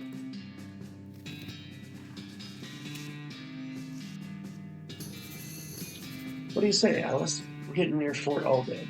I've heard there's serious necromantic activity there. We should take a look. It sounds pretty sinister. What is it?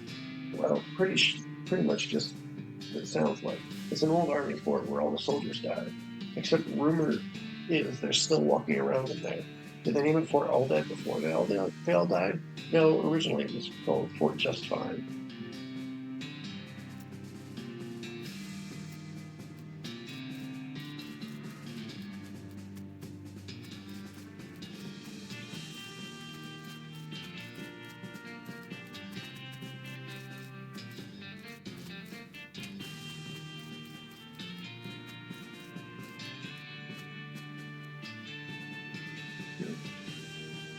I lost my belt buckle. Did you look near the jail? Oh, great idea. I'll go look there.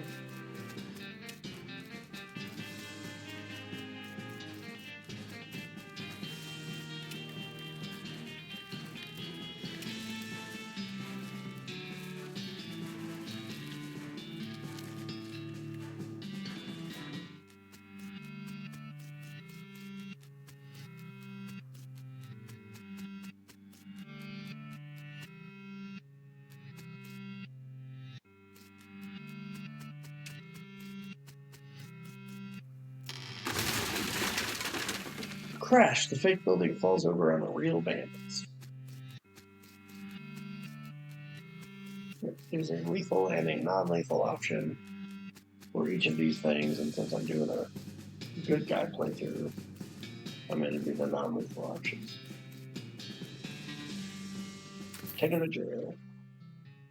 Hey, that's the Potemkin gang. How'd you get him? Push the jail over on him. What? Never mind. Want to say hi. Hi. Well, I best be getting back to work. It costs the zips to say you should be doing something more important.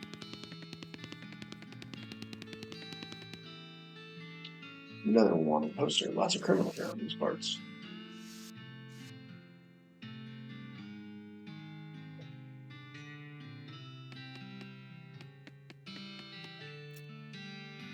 Poster says, wanted, the Black Hat Bandits, for horse theft and the selling of counterfeit glue. Last seen headed toward the old millinery. No good can come from criminals with access to hat-making machinery. Would you like to investigate? Cindy. Mark the location of the millinery on your map and spend your time saying millinery over and over again. Millinery. Millinery. Millinery. It's a good word.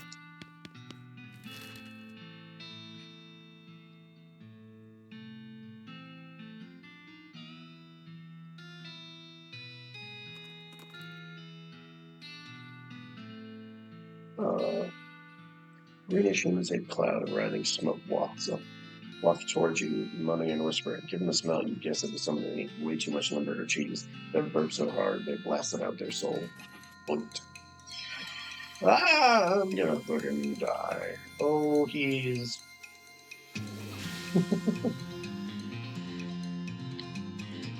How do you mean? Oh, do you mean the. Which buildings do you mean? Oh, well, this is useless. I'm dead here. There's no way I win this.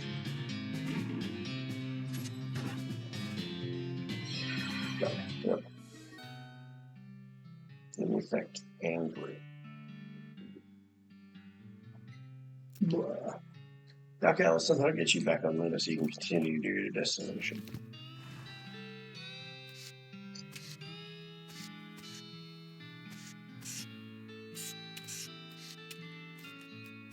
Okay.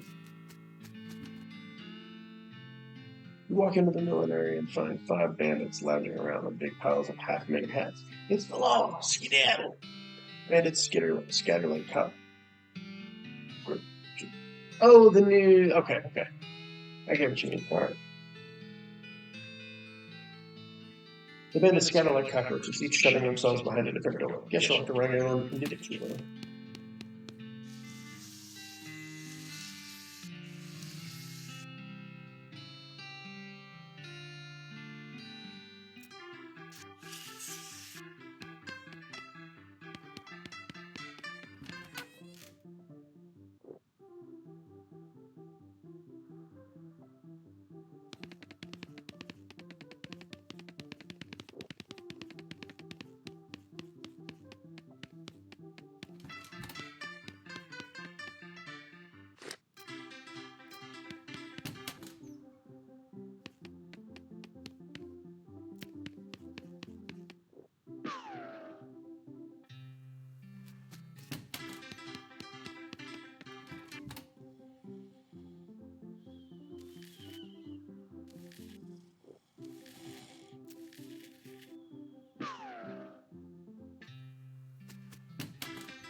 lurks the black cat bandits back to dirt water at the end of the rope, locked in the town's jail. Where'd you find them? The old millinery? Yep, of course. You know, bandits would be a lot harder to find if they didn't keep picking such dramatic hideouts for some reason. Anyway, here's your reward.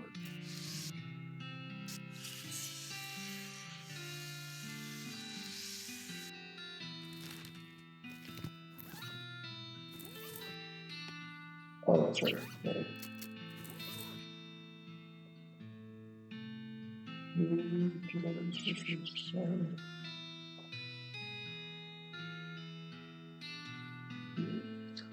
Recipe for a wall-shaped pile of beanies that looks pretty interesting. This bean wall is filled with creating a wall of beans that provides cover for ranged attacks. There's a list of meditation techniques to help you concentrate while cooking and or fighting. Use the old bean as skill to temporarily increase your mysticality during a fight. There's an article about butter, an article about beans, and the juxtaposition gives you an idea. Gives butter bean, a spell that reduces an opponent's muscle, mysticality, and moxie. I'm going to learn the bean wall because there's no future. Unfortunately, you practice making hills of beans flatter and flatter until they become walls. Unfortunately, just as you finally master the technique, you drop the book on the other side of one of the walls and lose it.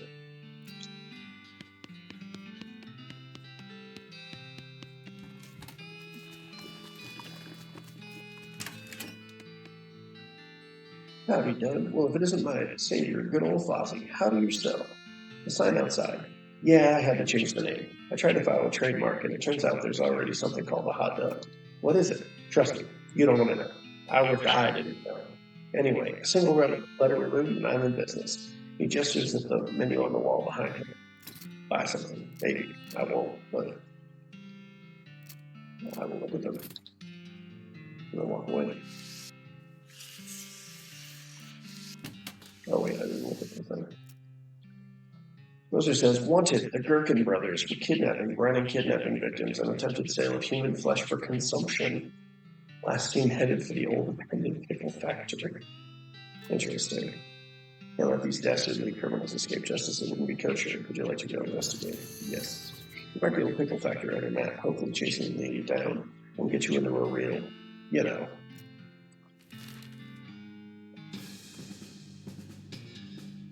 You see a streak of fire blast across the sky and land just over the horizon. Right at sight of the impact to find a meteor. Pick up the loose pieces. You scour the area around the impact crater. You get 518 meters. We got, I think,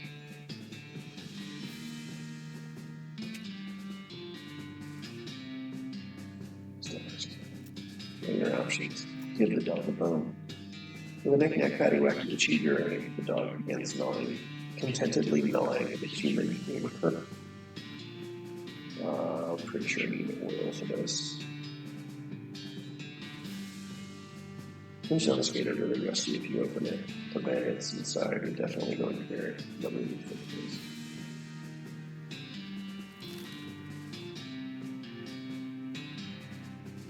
What kind of this in there? Let's go to the railroad camp. Keep going on there.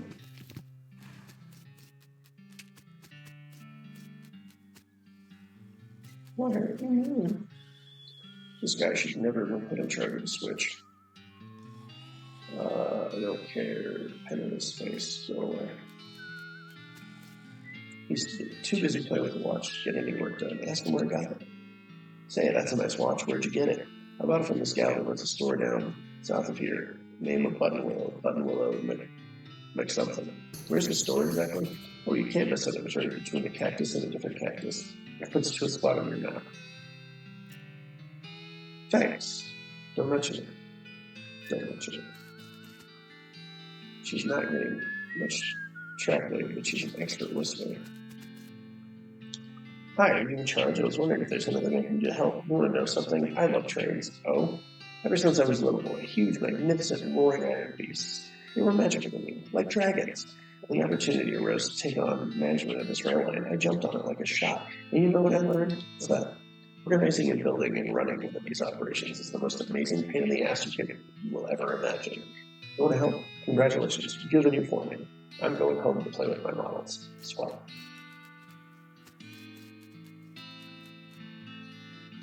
I guess I'm the boss now? The man looked him down. Well, now, I suppose you can't be any worse than the last clown. He extended his hand. Name's Smee. I'm your assistant. It's the situation. Well, I'm sure you didn't miss seeing this giant pile of rocks blocking our path. The surveyors say there isn't any other suitable mountain pass, so we can't reroute around it, even if we had the months it would take. Any ideas?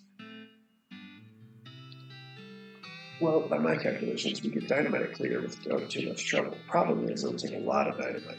A whole year's worth, I figured. We used to keep that much on hand for emergencies, just such as this one, but a pack of goblins stole it all. Sneaky little varmints. Alright, I'll get it back for you. Glad to hear it. Goblins are holed up over in Gustafsson Rank. Gulch, my bad. It's a real rough place. You might want to spend some time getting the lay of the land and honing your fighting skills before you head that way, especially if you plan to go in the guns blazing. You discover a new map location, Gustafsson Gulch. You don't need that specific dynamite though. Anything you can lay your hands on will be fine, so long as there's enough of it. I'll look into it.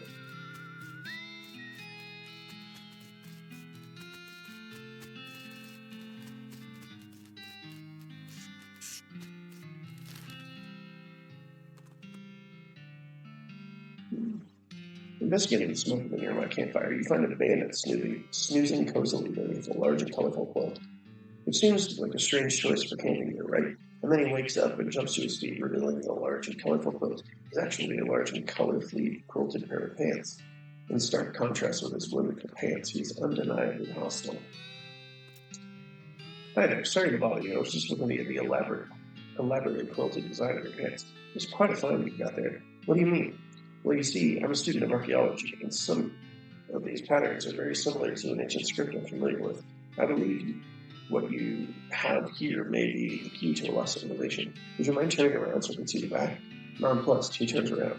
You poke at the heavily quilted fabric while lifting his wallet from his back pocket. Yes, about 2 days ride north by northeast. You should look for a great big rock. Yeehaw! Thanks, stranger. Gain 10 XP, late TV, no problem. A fancily dressed goblin steps forward. Hi, hello, being the mayor, welcome. Now going away, please. The goblin seems friendly, blocks your entrance to the gulch. Can I come in? Sorry, only for goblins being very private.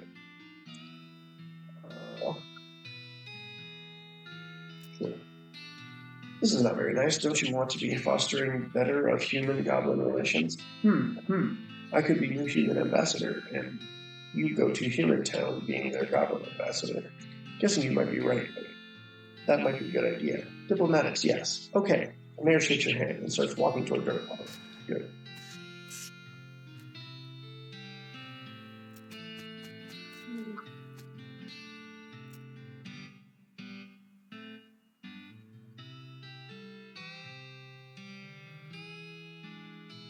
The shack is filled with crude bookshelves. The bookshelves, in turn, are filled with crude books. New titles catch your attention. So very complicated numbers.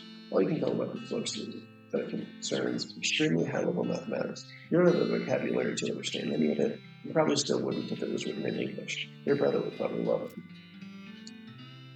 Not too very noticed. This book is an extremely detailed treatise on the sounds of different birds make. You probably wouldn't expect to learn how to do an accurate, great-crested grab impression from a book, but that's how detailed it is. This popular children's novel has been translated into Goblin.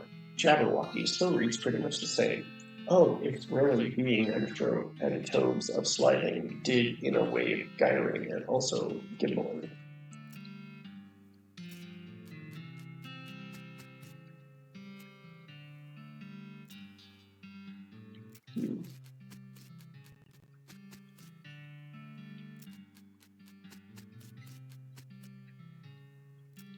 Yeah. Thousands of tiny cabinets, each labeled with a number and goblin. Look at a random drawer. Ooh, golden lollipop. Look at a more random drawer, a goblin sandwich. A pair of goblin trousers. Keep looking. Nothing else.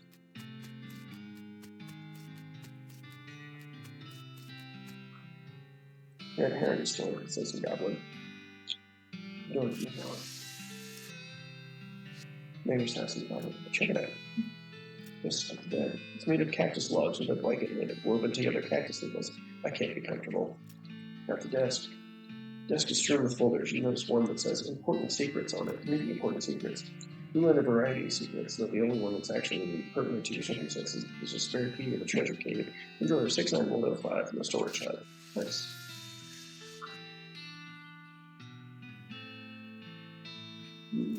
Head backstage. You sneak backstage and watch this play from behind the curtain. Not only is the goblet written in Hamlet, but the men rewritten with a one-man joke. To being or not being? Oh, that is a question. Could it be better thinking to suffering of crazy things and arrows? Or fighting so many bad things for stopping them because fighting? To dying, to sleeping. Hey, dreaming maybe, but, oh, problems. If dreaming, crazy than living. What dreams having after dying? Wow, pretty weird probably. You watch for a while. The bit where the actor has to do a sword fight with themselves is pretty entertaining.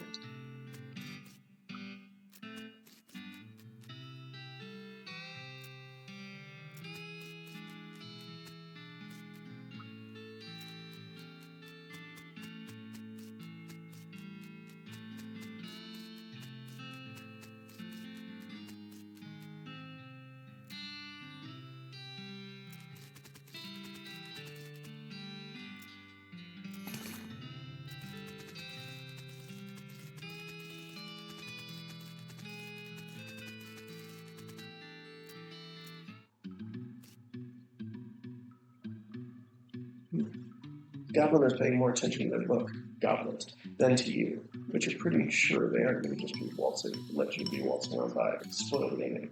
Hey, Goblins, good book.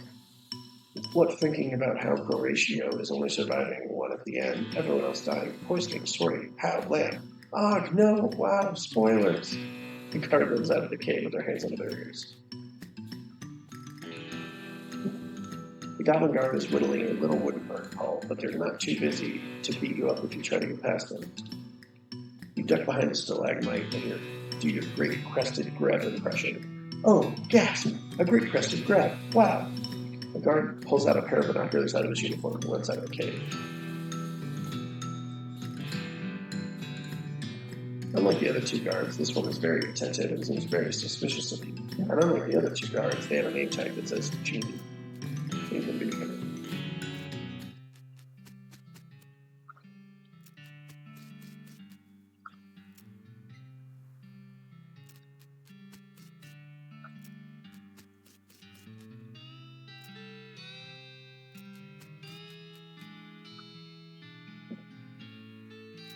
True.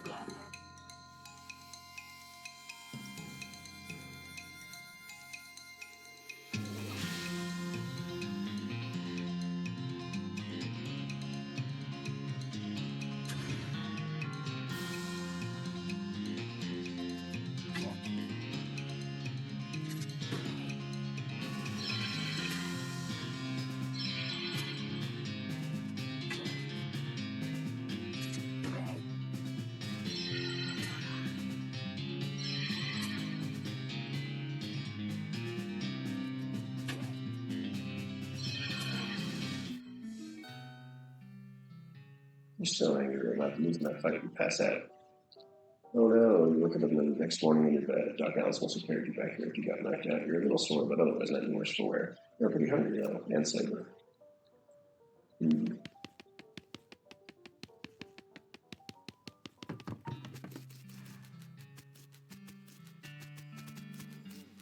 Check on him. You okay, buddy? I'm pretty sure my leg is broken, so no. What happened? Traffic accident? No, it just sort of broke all of a sudden. I guess I don't get enough vitamins or whatever. Good nutrition can be difficult in this day and age. I'm going to need some medicine for this. Can you help me? Sure.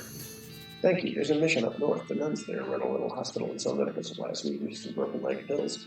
Broken leg pills? Is that a thing? Yeah, that's a thing. Don't ever leave with me. Sorry. Oh, okay. Come on.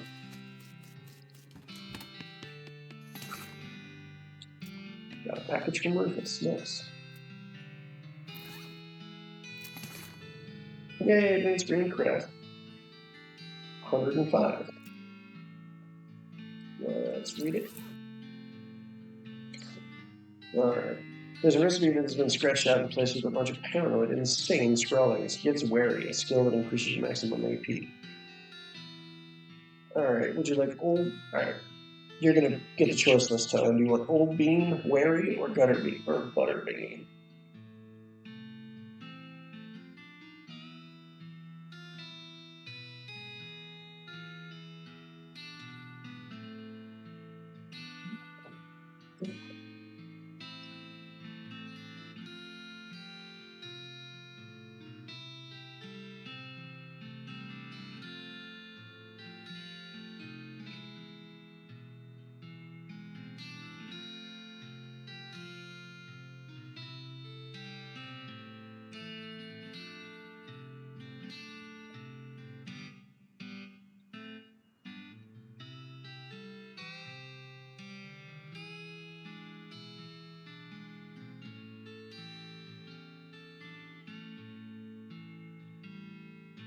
You don't know old bean, or you want to do something else?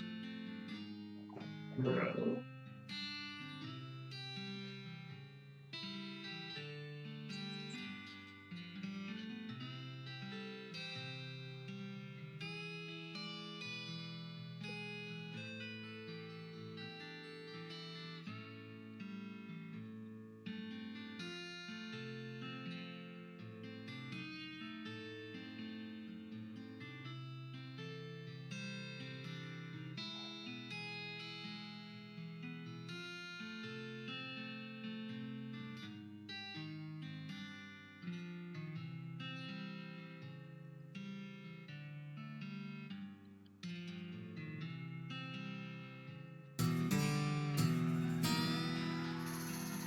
You studied the combination of beans and butter until you mastered every aspect of it.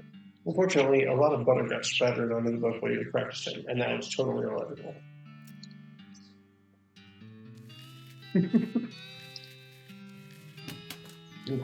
I feel like I might be having a lot more chat lag right now.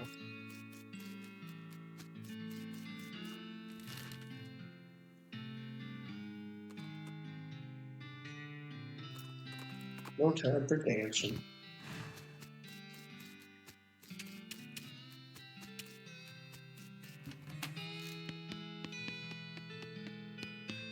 Those lady with various goods. This barrel smells like pickles and looks like an empty pickle barrel. First, you're excited to be seen because you think this barrel is full of pickles, but they turn out to be novelty rubber pickles.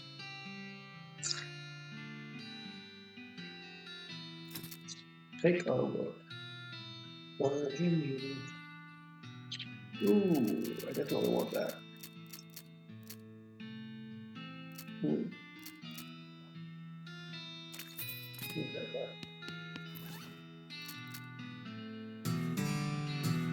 read the book from cover to cover, and among other things, that its cover price is way too high. You've got a skill, dickering. After you're done reading it, you use your newfound skills to pawn it off to a wide-eyed room for 16. You gain 16.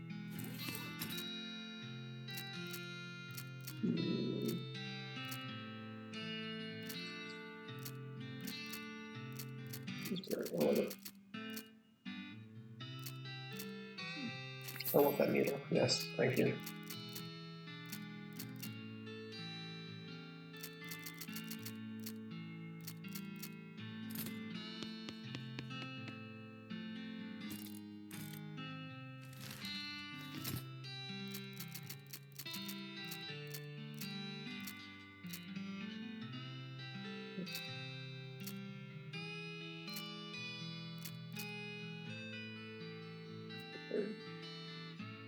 Get there.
One of the lockers here must have been used for storing personal effects of the fellas used to work this mine. First one is labeled Ellsbury WM. There's not a lot on it. The second one is some kind of weight goo. Third one is labeled Luke's Ben. The first one, Ellsbury's helmet and a bottle of water.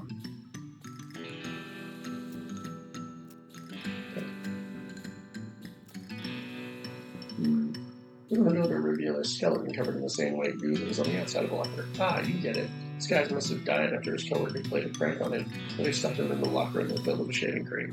I can't believe you dang jerk shoved me into a locker and filled it with shaving cream. I died from that, yells the skeleton, confirming both your insight and his vengeful murderous intent.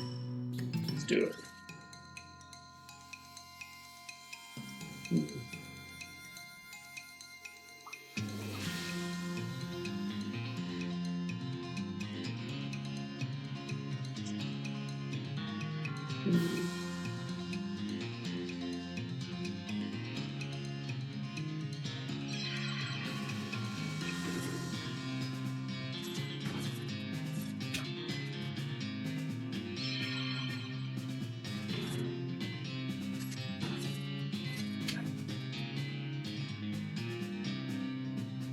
Oh, that's helpful.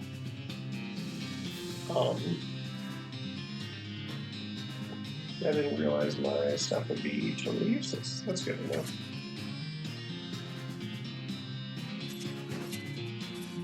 Alright, well, I'm going to get angry. And I mean the status effect, not the actually being angry. That's unfortunate.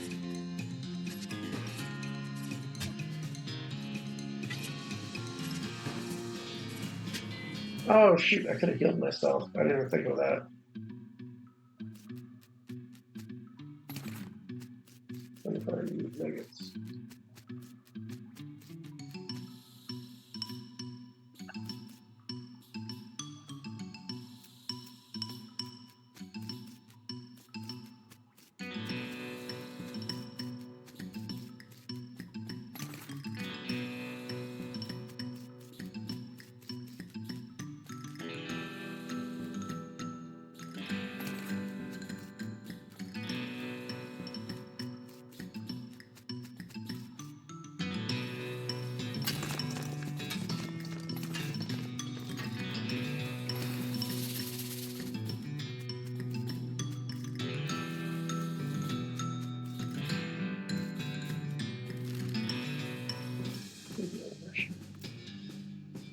Then it takes a weird turn somewhere and you find yourself completely surrounded by old dead trees. Where are you? The gray mist closes in on you as Luna marches confidently toward the gnarled, confidently forward through the gnarled and ancient forest. You shudder. Luna stops. Through the fog ahead, you see a shape. You dismount to investigate and it resolutes itself to be in the shape of a pedestal. It's top of the shape of a book. Chill runs down your spine as you touch the book. You got an item. Introductory next. Well, we're not going to do that. We're not going to learn any next. We're not going to learn any necromancy on this level, on this run through. Oh my goodness, what's wrong, sister? They came back. They just came back and took them. I couldn't stop them. Whoa, slow down, okay? What happened? Our holy relics. The saints just stormed out of the catacombs and took them back. Wow, I didn't know what to do. I thought maybe they'd fire me if I tried to stop them. The Cardinal will be here any minute. What am I going to do? To start with, take a deep breath and try to calm down, okay? What's your name? I'm Sister Mary.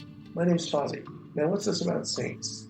Our mission is to protect the 3 sacred relics. I'm the relic keeper. It's my specific job to look after them.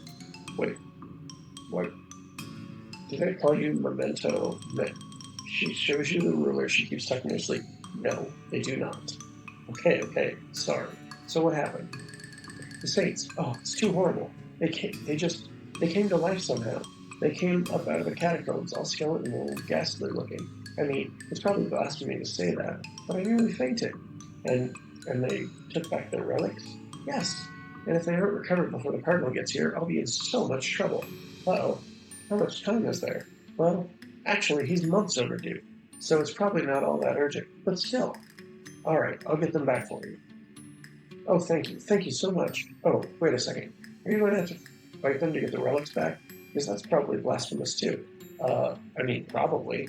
But if black magic brought them back to life, that's like super blasphemous, right? So it evens out? Oh dear. The Cardinals wouldn't want to have a very long talk about this. But go ahead and do what you must, I suppose. Okay.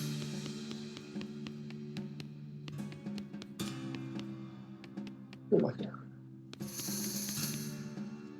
So concerned, don't you curious? No. No. I better look at us and understand.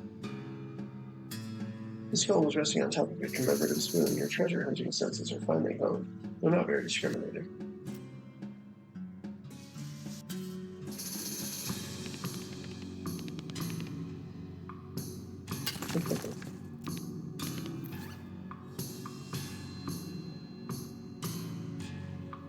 This stone is only whispering, but it's still eerily louder than most of the stones you encounter. This rock is really whispering up a storm. It's in some weird dialect you can barely understand them. Wait, no, it's just a thick accent is all. Listen more closely. Alice cocked an eyebrow. Are you sure you want to listen to this thing? Yes. He listened carefully to the stone. Over the course of a few minutes, its whispers revolved into comprehensible English.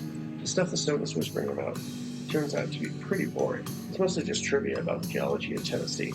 Meaningless to you, unless you're planning a spelunking trip soon. Oh well, at least you can understand the accent now. You got a perk. Appalachian Skull Whispering.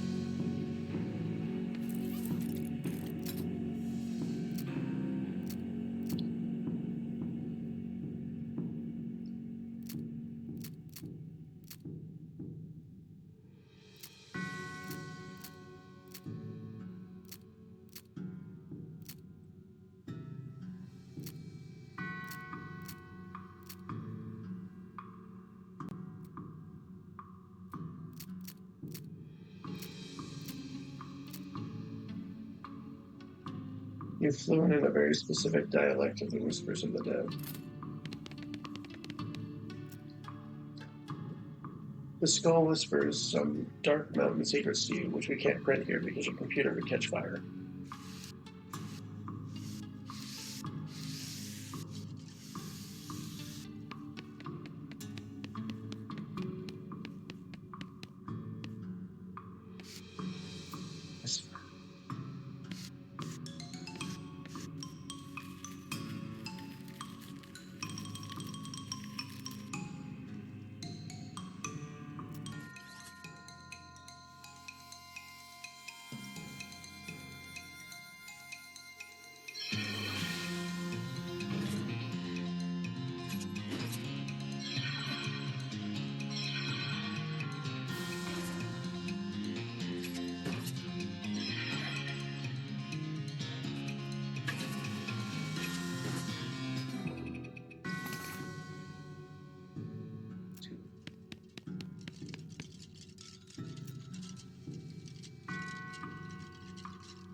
Realized Saint beat this. After he died, his body kept trying to rise to heaven, but it was so heavy it just kind of flopped around a bunch.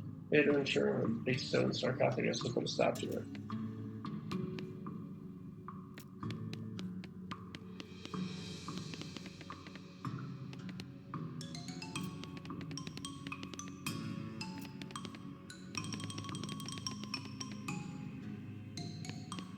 Just some trash. Clothes, shirt butts, studs of black eyeliner pencils, that kind of thing. The necromancers, cultists are really real litter bugs. It's strange though. How did they even get in here? What's this? A note? Yes, it's a note. Realized Saint Pope. He was excommunicated for impersonating the Pope. There was some kind of bureaucratic issue, so they weren't able to unbeatify him. Here lies Santa Cortada. She was drawn and quartered by heretics, and then the quarter that had the head on it was beheaded. The dismember was so effective that nobody was able to get her body to stay together, even after she was just bones.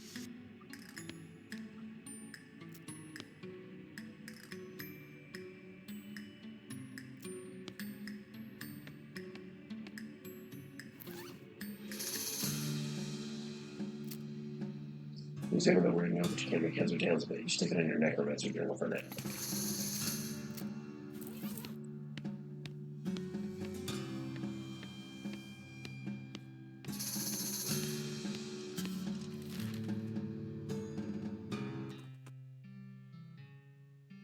Gotta leave it be. Thank you.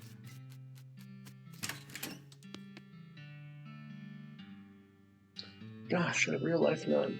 Yes, I'm Sister Tabitha. I'm Fozzie Cassidy. What's with the cops?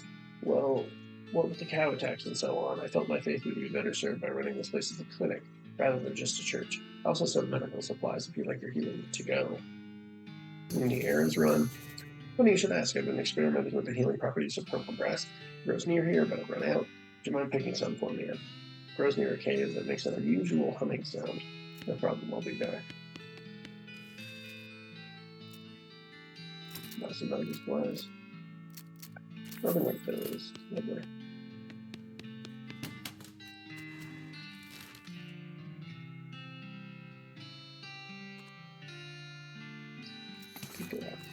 Oh no, I shouldn't have done that. I wanted to hold on to that needle. Crap. Totally my fault. Holy goddamn. Yeah, this is a little intense. We have to do something about this immediately. Any ideas? Well, only way I can think to get rid of all these things all at once would be to poison them somehow. That isn't very doctorly. What, you never heard of vaccination? Look, would you rather fight Nervian skeletons at once or find a way to slip something into the food supply, nice and quiet like?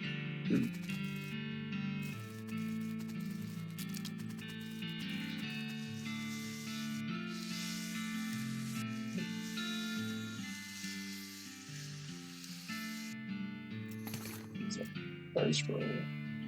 Also an evil lever-bound tome. You're in the realm of the Necromancer's cultists. He and several others were reanimating the dead soldiers here on the theory that the best of the army would be a literal undead army. The hitch in the plan came when they raised the officers, who decided they weren't going to take orders from a bunch of weirdo civilians. The last entry suggests the author and his cohorts are planning on abandoning their station and reporting back to the Necromancer. But the entry ends abruptly in the middle of the sentence. Yes. No name on the stone, no name on the stone, no name on the stone.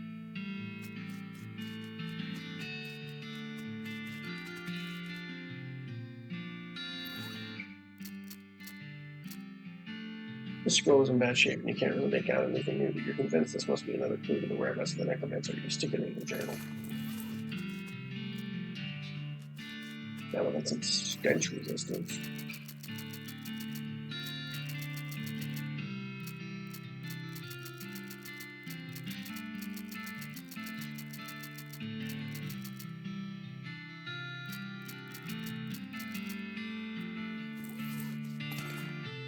Old patrol cap.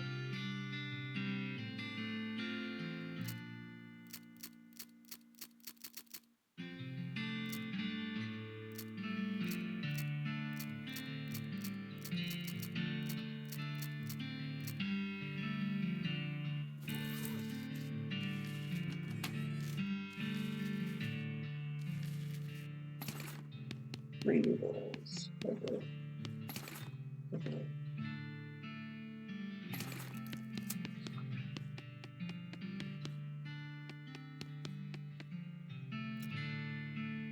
Stewed grubs in oil. Stewed spiders a la mode. Dehydrated skin. Dehydrated chalk. Pressed crickets. Creamy skunk kidneys in mustard. Mushy oyster shells. Creamy termites. Candied grubs. Jellied ants. Smoked rotten eggs in mustard. Lye-treated bat wings. Sorry, we're gonna remember.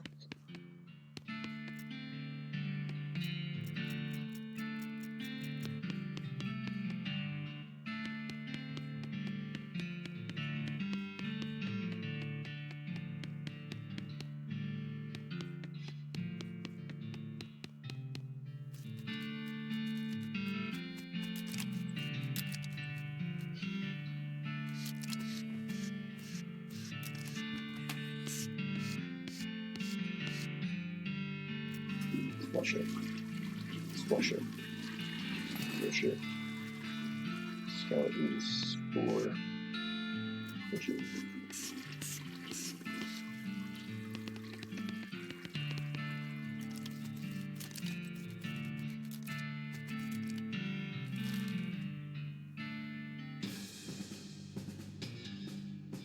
You're riding your horse upon hearing a rattle of bones and hiking chains nearby. With a hiss, a skeletal figure sailed towards you. What the hell is that? It's a little confusing to look at. Instead of a skull, it has another smaller skeleton growing out of the top of its spine. It also has a manacle locked around one of its ankles, trailing along a broken chain. Looks like it escaped from somewhere. Is this real? How much have I been drinking? I see it too. So not that much. Yeah, let's let her fight it, sure. You want to take this one? It's too weird for me. Yes. Well, alright, well, considering the anatomical structure of the thing, how the skeleton has a little skeleton is anchored to the first cervical vertebra of the larger skeleton and so forth, I'd say the most effective spot to hit it would be right about. Let's blast the skeleton with a shotgun at close range, obliterating everything above its sternum. Yep. There. Yep, that did the trick. Got an item. Weirdly deformed bone.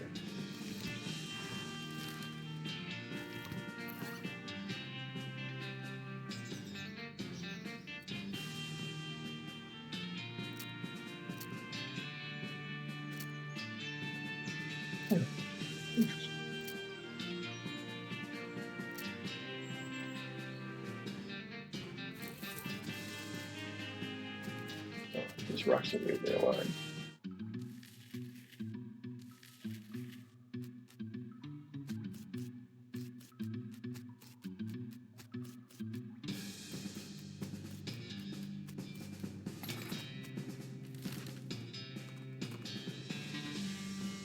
Hi there, I'm wondering. Howdy there, I'm wondering Sally.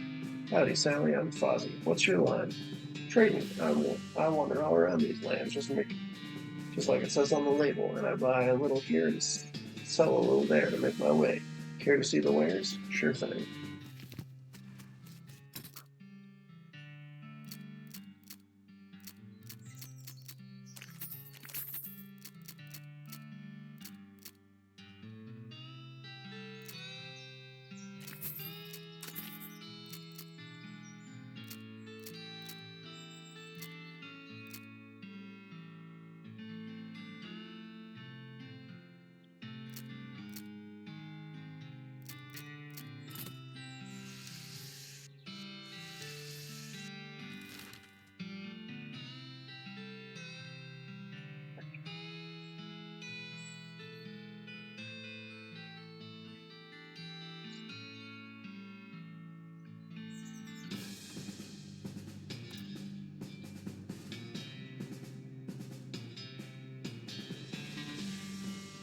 Trail's shoulder, you see some ancient petroglyphs carved into rock. They seem to be translated to, "My first is the first of a burning coal." Intriguing.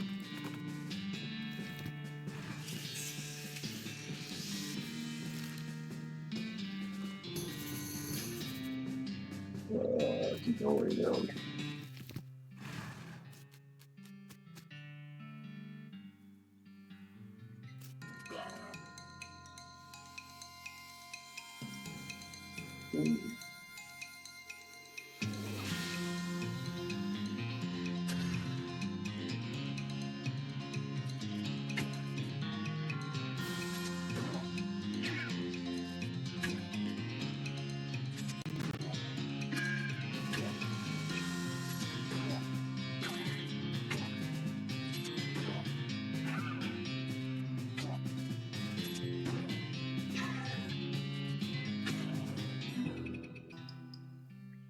You made that trigger happy goblin trigger sad instead. You dig through the crates the goblin was rummaging through, but there's nothing interesting in any of them.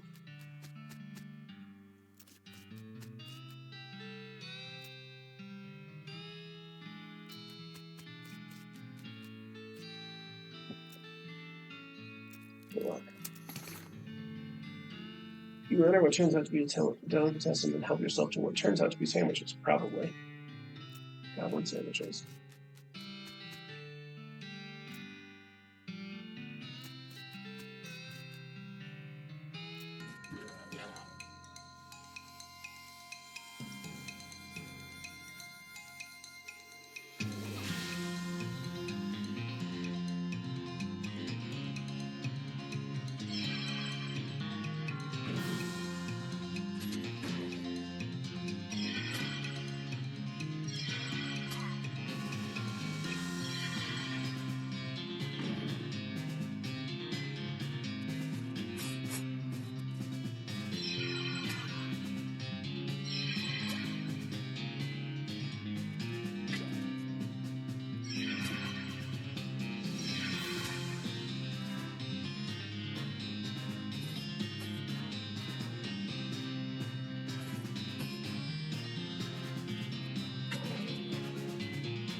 Then it turns out to be a cafe and reconstruct a few cups of chicory and leaves in various dirty cups and sinks.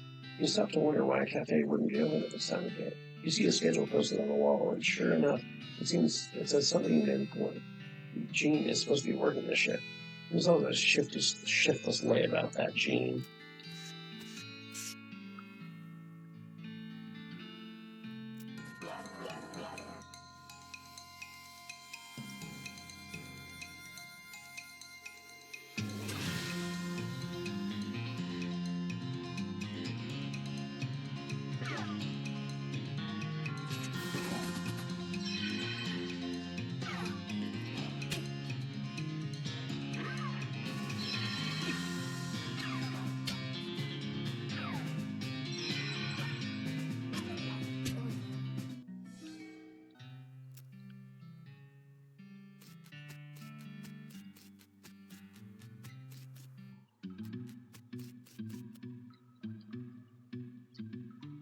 The cafe shift.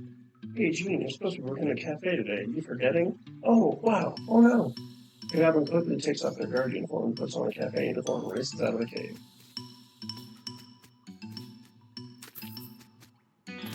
Nice.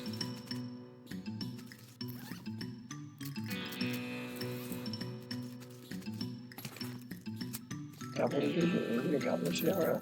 I don't even get to meet. Nice.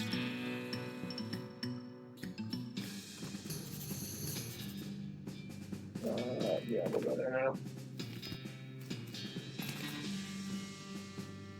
The knapsack seems like it's taken a lot of abuse recently. Most of the contents are trash from being stomped on. You do find a dented can of potted meat, though. You also notice that the knapsack has a knife sheath strapped to the side, but you don't see the knife anywhere. Campfire has been thoroughly stomped on and kicked. Someone is real serious about fire safety. This tent is a real mess. It looks like it was trampled by a whole herd of cows. There's something odd about it, though. A more thorough inspection reveals dusty boot prints on the tattered canvas. Cows don't typically wear boots.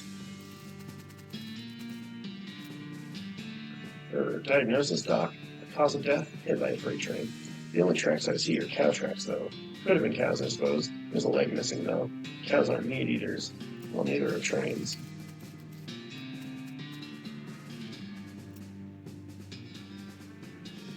Since you have reason to believe these tracks may be fake, you can either follow them or head in the opposite direction. You head in the opposite direction for about half a mile, and discover another campsite. This one occupied. You observe the campers carefully from the distance before approaching. They're dressed weirdly, in brightly colored, baggy clothes and white face paint. As you get closer, you realize they're dressed up as rodeo clowns. Gross. Why would they do that? There doesn't seem to be a rodeo happening anywhere near here. Approach the camp.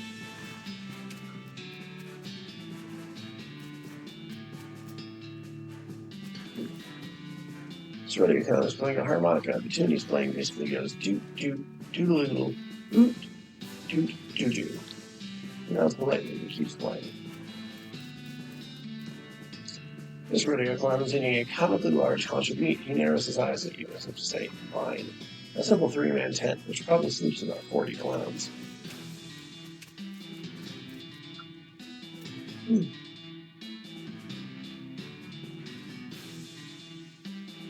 Howdy, stranger. Howdy. What are you guys doing out here? Got clowns exchange glances. Camping? You can tell by the campfire. What I mean is, there's no rodeo or circus around, so why are you guys in rodeo clown outfits? Oh, that. Our circus is up north. We're on break, so we decided to take in the sights. What sights? This is the middle of nowhere. Nonsense. Check out all those cactuses over there. And those mountains. And, well, all this sand. Plenty of things to see. I guess so. What circus? I didn't hear anything about a circus in the area.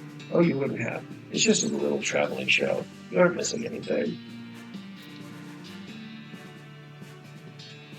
What's it called, though? The clown hesitates, then shrugs. It's called Barnaby Bob's Perfectly Normal Traveling Circus Sideshow. How far north is it? Oh, pretty far. Too far for you to worry about. No, really. How far? It's up near Goblin Gulch. Wow, that is really far north. Right, exactly. Too far. You walked all the way from there? Wait a minute. You guys walked all the way down here to the from the northernmost part of the territory for sightseeing on your break? We got really long breaks. We had a good union. Look, I may have literally fallen off a turnip truck recently, but that doesn't mean I'm stupid. What are you guys doing here, really? The harmonica player stops playing, and the clown's eyes grow very cold. His friendly grin turns into a snarl.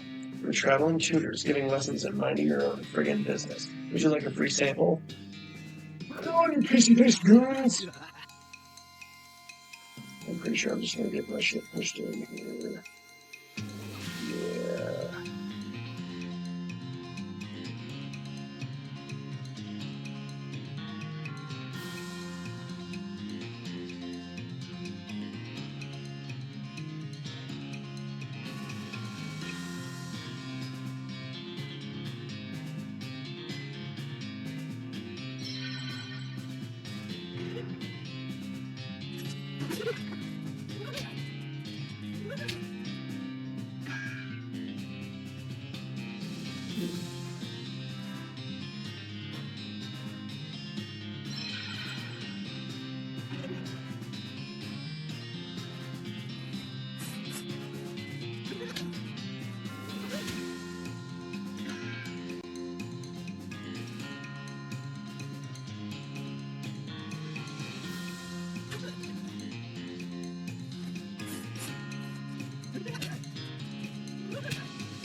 Plus, one pack of demonic rodeo clowns won't be troubling people anymore, and boy, did you not expect to be thinking that sentence today. Look through their stuff. Look around the campsite for a bit. Don't find anything of value apart from the leader's knife and a ticket to the circus. Well, the harmonica maybe, but that clown had his lips all over it. Ugh. You also find a note in one of the lead clown's pockets. It seems to be orders to check on an abandoned tannery not far from Dirtwater. It's probably a bad idea to let these guys wander around your town, so you should probably investigate.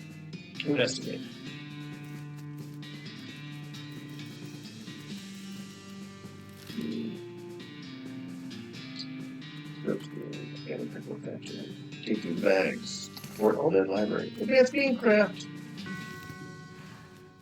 150.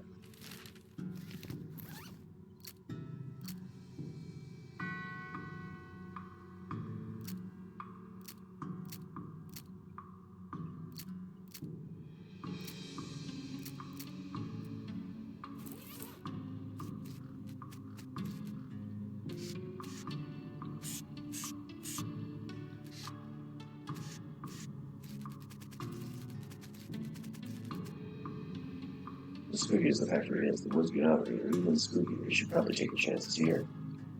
Rachel laughed. She was very, very terrible. Reasonable. Feel a sudden jolt. Ah! Oh, you're gonna treat your shift. Mrs. Glass is gonna be so mad. She might literally bite your head off. Okay, well, not literally, but probably. You clock in and hurriedly put your bright green overall. Mrs. Glass, as predicted, is furious. Late again? You better stop taking this job for granted. You think you're going to find a place with a nice dormitory and a reasonably priced company store like ours somewhere else? With your skills? Ha! You're doing 3 shifts a day, Buster. Now, get to work. You're on pickle hopper duty. Pickle hopper duty runs you ragged like always. Keeping the hoppers filled with constant flow down the chutes means you're constantly at a near sprint because you have to manage the puke shunts to keep the levels equal. If you get uneven pickles, Mrs. Glass knows. Nobody knows how she knows, but she knows. A whack from her cane is the minimum you'll get. Damn it. At the end of the first 6-hour shift, you get a brief break. You cram a stale cheese sandwich in your mouth while Mrs. Glass stares at the pocket watch, counting down 3 minutes a second. Break's over. Second shift. You, get over the salt tank. Now! Managing the salt tank isn't as strenuous as the pickle hoppers, but it's still a never-ending tension. The brine concentration has to be constantly monitored and kept at a very specific measurement, between its constant adjustments. Meanwhile, you can feel yourself desiccating from the haze of salt dust that fills the room. If anything in this place kills you, it's probably going to be salt tank duty. White lung is nasty business. Cough on your own time and get that salinity back to normal. It's supposed to be 976 parts per thousand. How hard is that to remember? 976, idiot. Please let me have it. You get another 180-second break before third shift. Spend most of it drinking water. The company doesn't charge for water, but you've heard of it and are considering it. Break's over. Get to the boiler. Oh no, please let me have it. Boiler duty means shoveling coal into a furnace that runs a giant tank of boiling vinegar. It stinks in here. You try to work with your eyes closed, but Mrs. Glass screams if you drop any coal on the floor, or if you let the temperature go too low, or too high, or for just no particular reason. At least you're used to the smell of boiling vinegar. In fact, you can't smell anything anymore. Let me out. Please let me out. 198 degrees. Not 187. Not 191. What do you think we pay you for? You don't really miss your sense of smell, or not coughing all the time. You don't really want anything anymore, except to die. Let me out.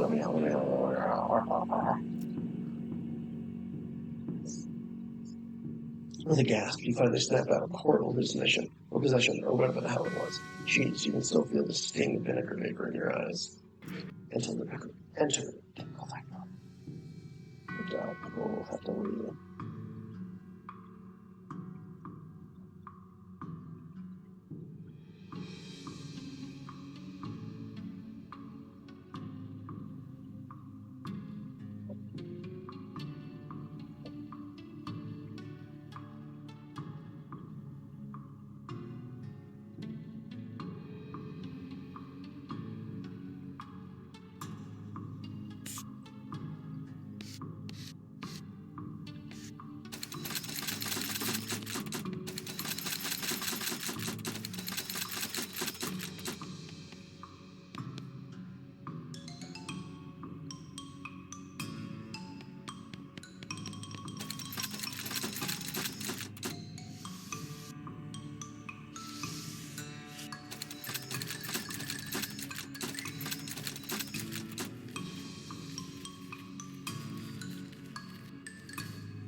Okay, partner. Can't sleep, can't sleep, can't sleep, can't sleep. It's okay, I took care of the cucumbers. He just smiles as he fades away. A few bones hit the ground below it. Pile of bones and cucumbers.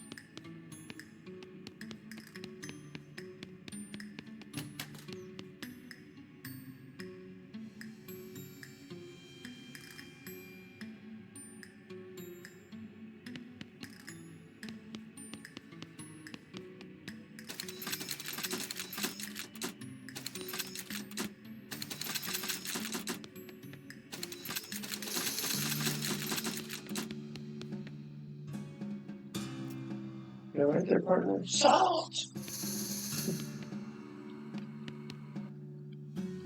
Salt is correct. He just smiles as he fades away. A few bones hit the ground below. Salt-crusted skull.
It's not right, it's not right.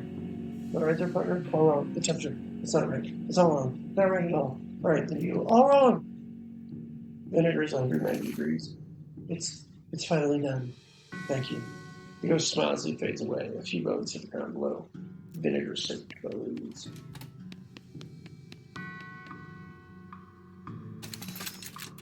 You pull the lever and there's a deafening roar as the old machinery springs into life. After a while, a load of pickles is deposited on the receptacle to the left of the switch. That night, I made 3 ghost pickles. Huh, all that work for 3 pickles? No wonder this place went out of business.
Hey, look, howdy. I'm selling herbal remedies. Care to buy?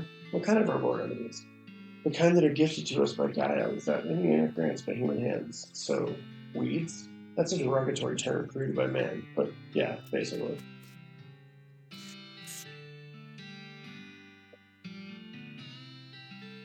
Howdy. Hey, yeah, howdy, man. What's happening?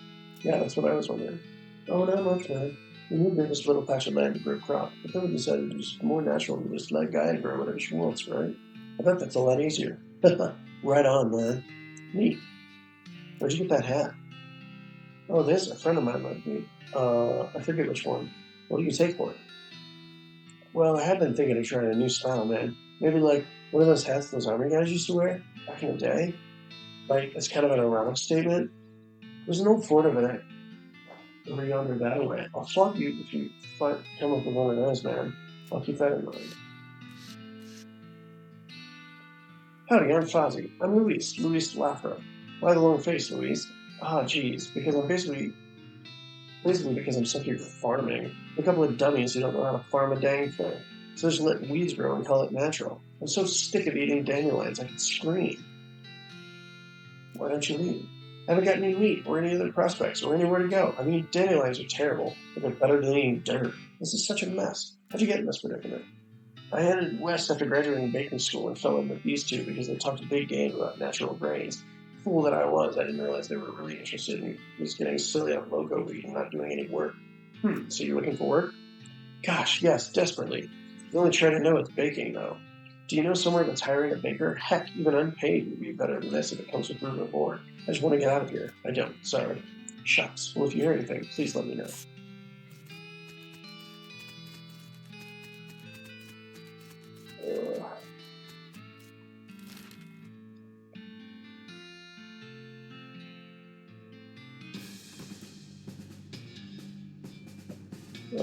Some flock noises leading to the site, and the sight of a goblin chopping down a large cactus. When he sees you, he lowers his axe threateningly and makes some angry sounding noises.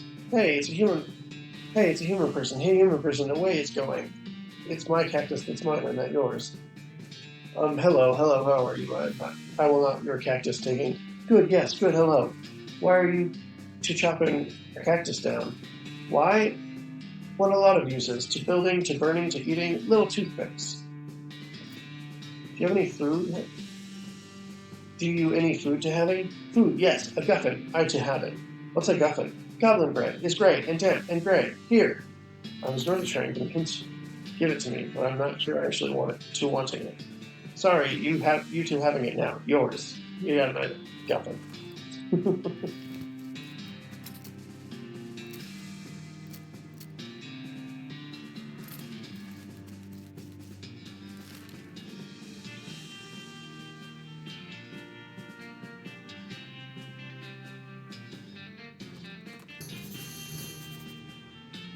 There now. Yes.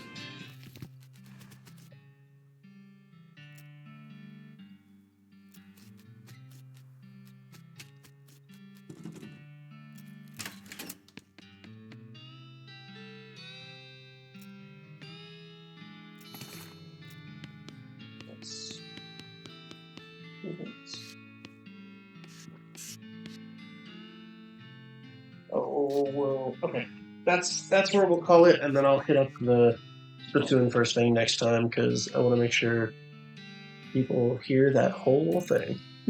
So we will call that there for tonight, and we will probably do more in the morning.